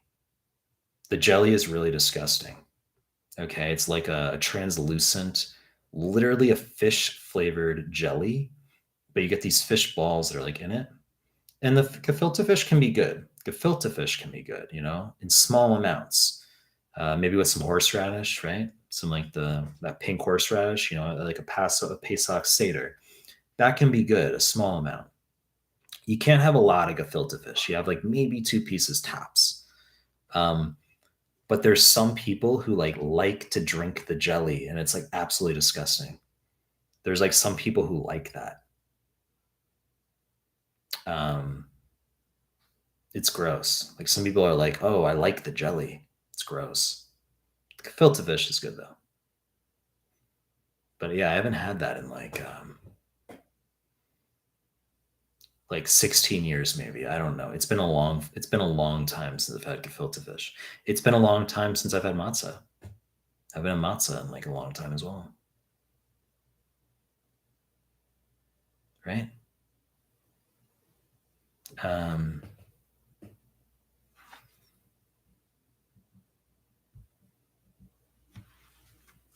you think we'll have a good Seder? Mary, do you think we'd make a good Seder?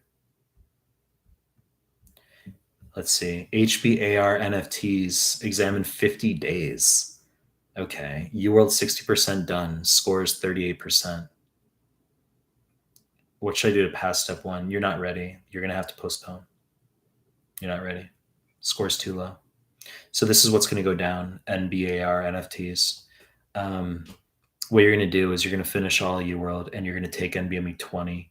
And if you score, you're going to do you're going to get a 3-digit score conversion. You're going to go into Google Images. You're going to type in NBME 20 score conversion Reddit. You're going to get your 3-digit score conversion. And if it's a 180, you're going to type in your number of wrongs into the equation.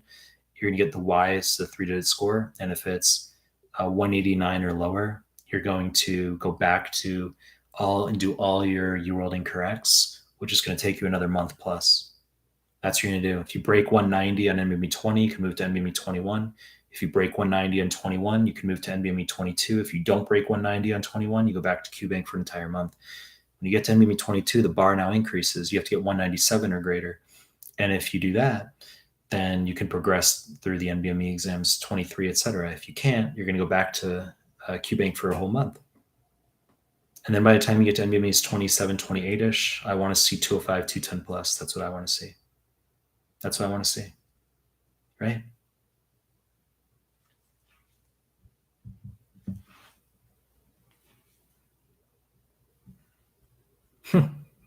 Questions about marriage. Do you believe in marriage? Do I believe in marriage? I think it can be appropriate for some people. You know, I talked about this early in the live stream. Been doing this for 3 hours and fucking 45 minutes. You know what I'm saying? So some of the answers I give are going to be more like better articulated, right? At certain points in time when I'm more awake. But I mean, it's about like goals, right? It's about goals.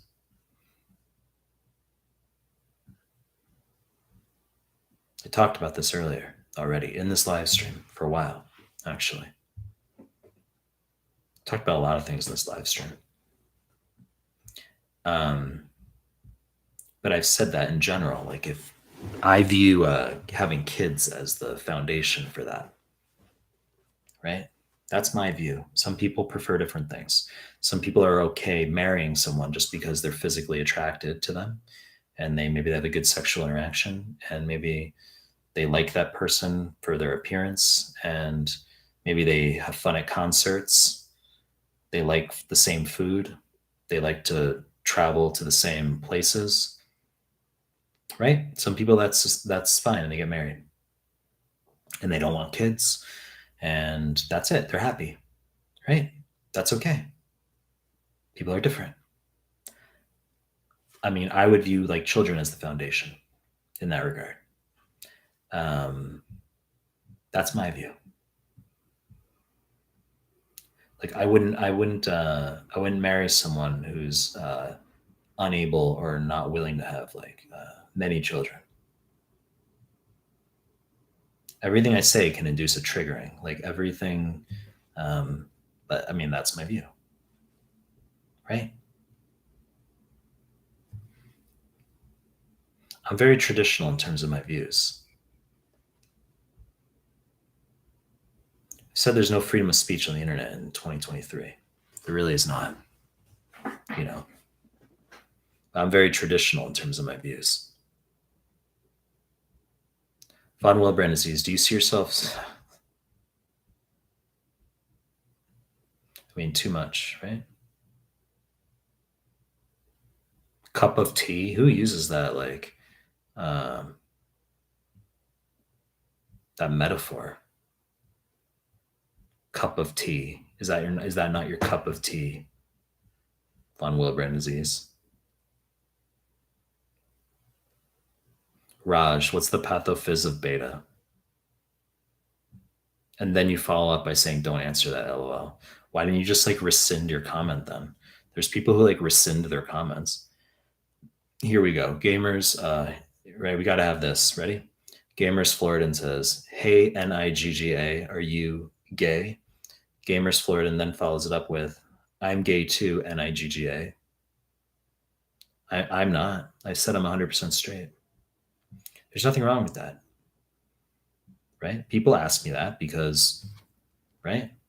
I'm unconventional in terms of like maybe my like eyebrows or whatever the fuck. I mean, like, so yes, people are like hysterical about like the notion of a straight man focusing on appearance in certain aspects.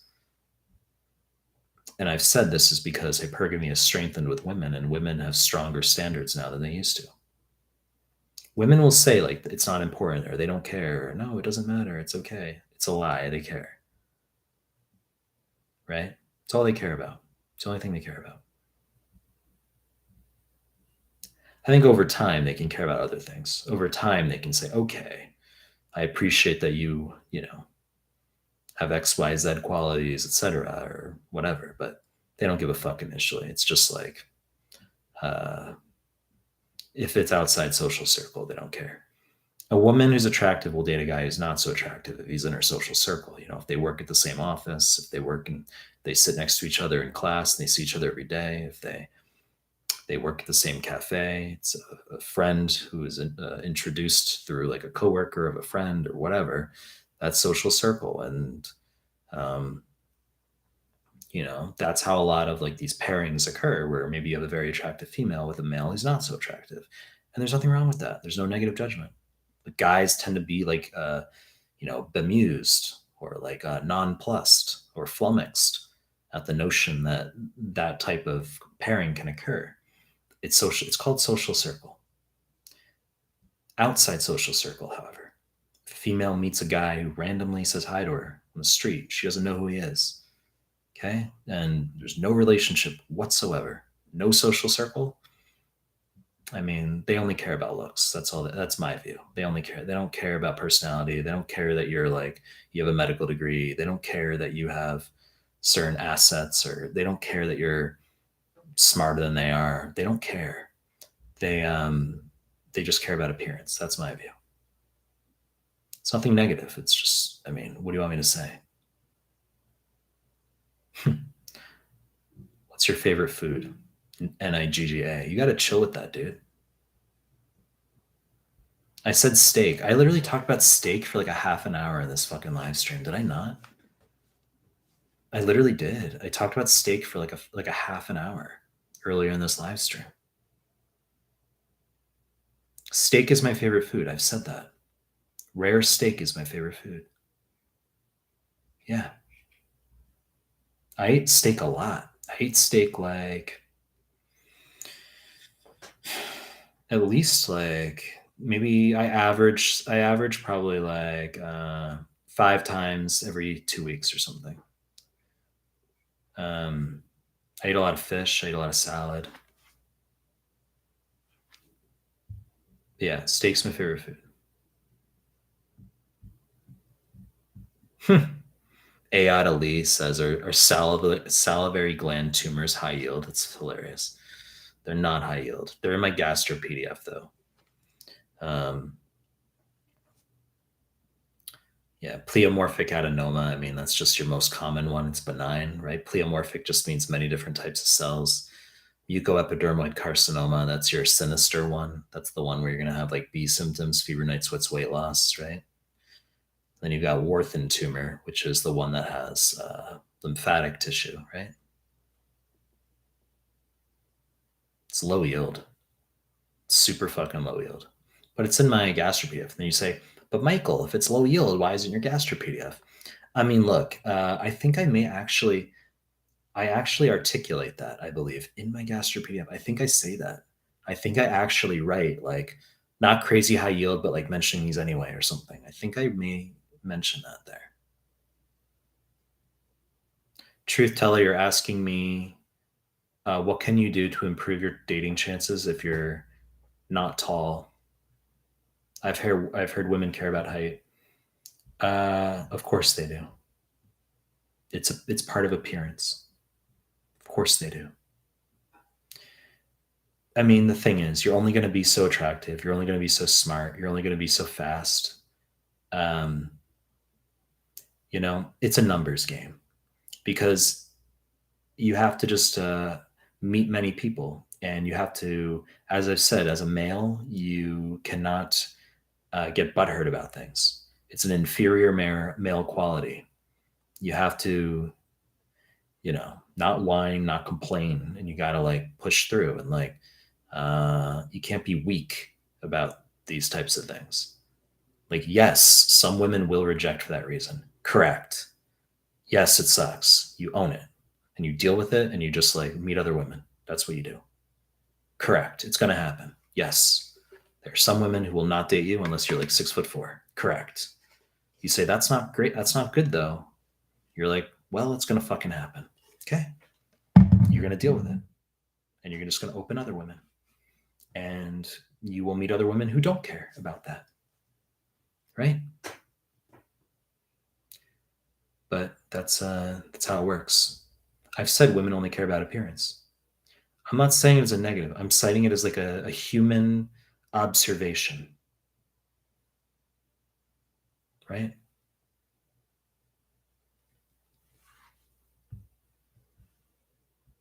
A lot of these questions about like, are you straight or gay? I've said I'm 100% straight. I've said that like numerous times. Not even 0.1% anything else. 100% straight. But I don't. I'm not like homophobic. Like I have friends who are like one of my good friends growing up was LGBT. My uncle, one of my uncles is LGBT. You know, like I support people who are going to do what they're going to do. But like, no, I'm 100% straight.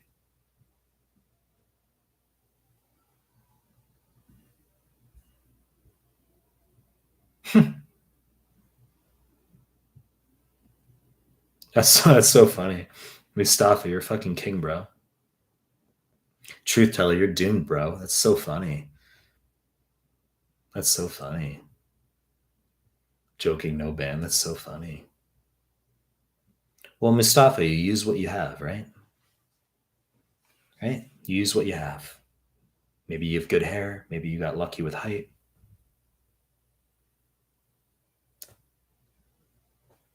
Some people will be smarter, right? But I've said women only care about appearance. That's what I've said. That's my view. Fume God says, my libido went down while studying for STEP. How to keep it high while studying? The answer is you got to lift a lot, have heavy weight. You got to eat a lot of meat. I'm not trolling. And I know you say right here, you say, I'm not trolling. I'm being for real. I'm being for real too. As a male, you have to eat a lot of like red meat and you have to lift heavy. I'm being dead serious right now. And your libido is going to go up. That's what happens. It matters. It really matters. That's why I've said like dudes who are like vegans, like or vegetarians, like it's beta. Rehan Zahid. I'm thinking of doing UWorld twice, not doing, I can't even like process medical stuff right now. I've been doing this 4 hours. Like, let me answer like a highly technical, like UWorld question right now, right? What do you think my problem is? My subscription is running out soon. Don't have money. Um, okay, I'm going to try to answer this. I'm thinking of doing UWorld twice, not doing incorrects. I said that's a bad idea repeatedly. I've inculcated that you're only going to do UWorld or Amboss once. No, you don't have to do both. Um, no, and then you're going to progress to NBME's Rayon. And no, you don't have to do FA.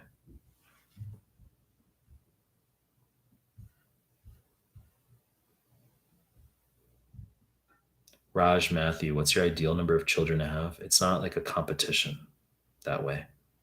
I've just articulated that. I see like desire to have children in a female as the most attractive trait.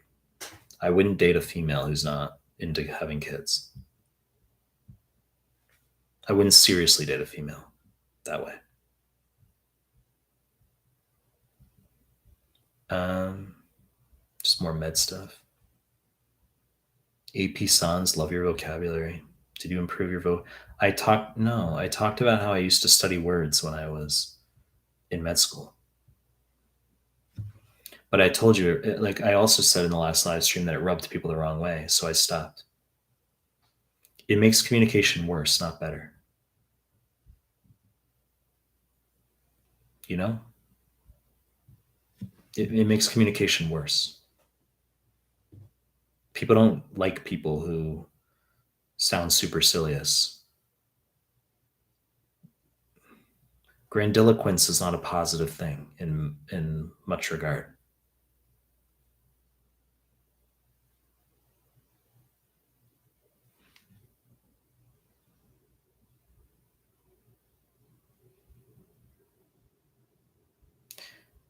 You ask, how do you use this chat? I never joined any chat on YouTube before. I don't know what to tell you. Instructions. Von Wilbrand disease. I know you said cooking is more of a feminine trait, and I do agree. But wouldn't you say cooking steak is a? Yeah. I mean, okay, 100%. That's different though. Cooking steak. You just said cooking steak. There's no cooking steak. You're grilling steak. That's different. You say, I don't know if the average girl knows what's up then. No, that's 100% different, dude. Grilling steak is not cooking, really. I don't consider that cooking. Like, if I were to get a house in the future, okay? I could get a house now. I just don't want that. But if I were to get like a house in the future, as an example, okay? Um, like one of the things I would invest in is like an absurdly like obnoxiously expensive like grilling like a pit. I would have like a sand pit or something. It'd be like this is my like sand pit with like my like $8,000 of like grilling equipment. That's like the type of thing I'd be like into. Like most people think about like getting a pool or getting like I don't know. They're like this is our badminton court or a little badminton thing, right? I'd be like, I'm getting a grilling. I got to figure out how to like get a grilling pit incorporated into this, right? That'd be my focus. You're not cooking steak, you're grilling steak.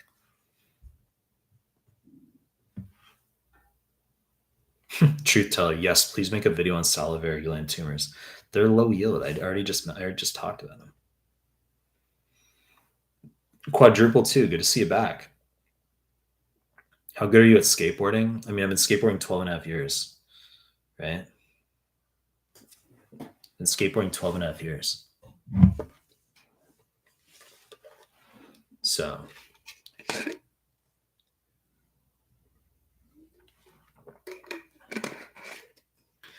I mean, the board I have now, I had 5 skateboards in Australia. Like, now I just have one board, which is for like street travel.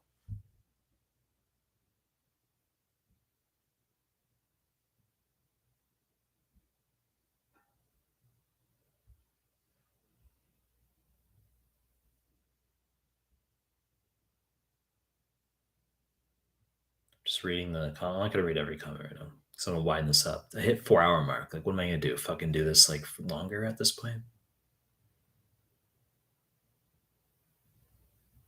I gotta like end this. It's been 4 hours. I gotta eat. I mean, I gotta like eat. I gotta like shave, shower, sleep. I gotta like do all that. Right? I gotta do all that. Can't just like do this 5 hours, 6 hours. Like what? Right? So I'll end the live stream. That's what I'm gonna do. Guys, give the video a like. All right, guys. Obviously, I'll do more of these. I'll see you guys.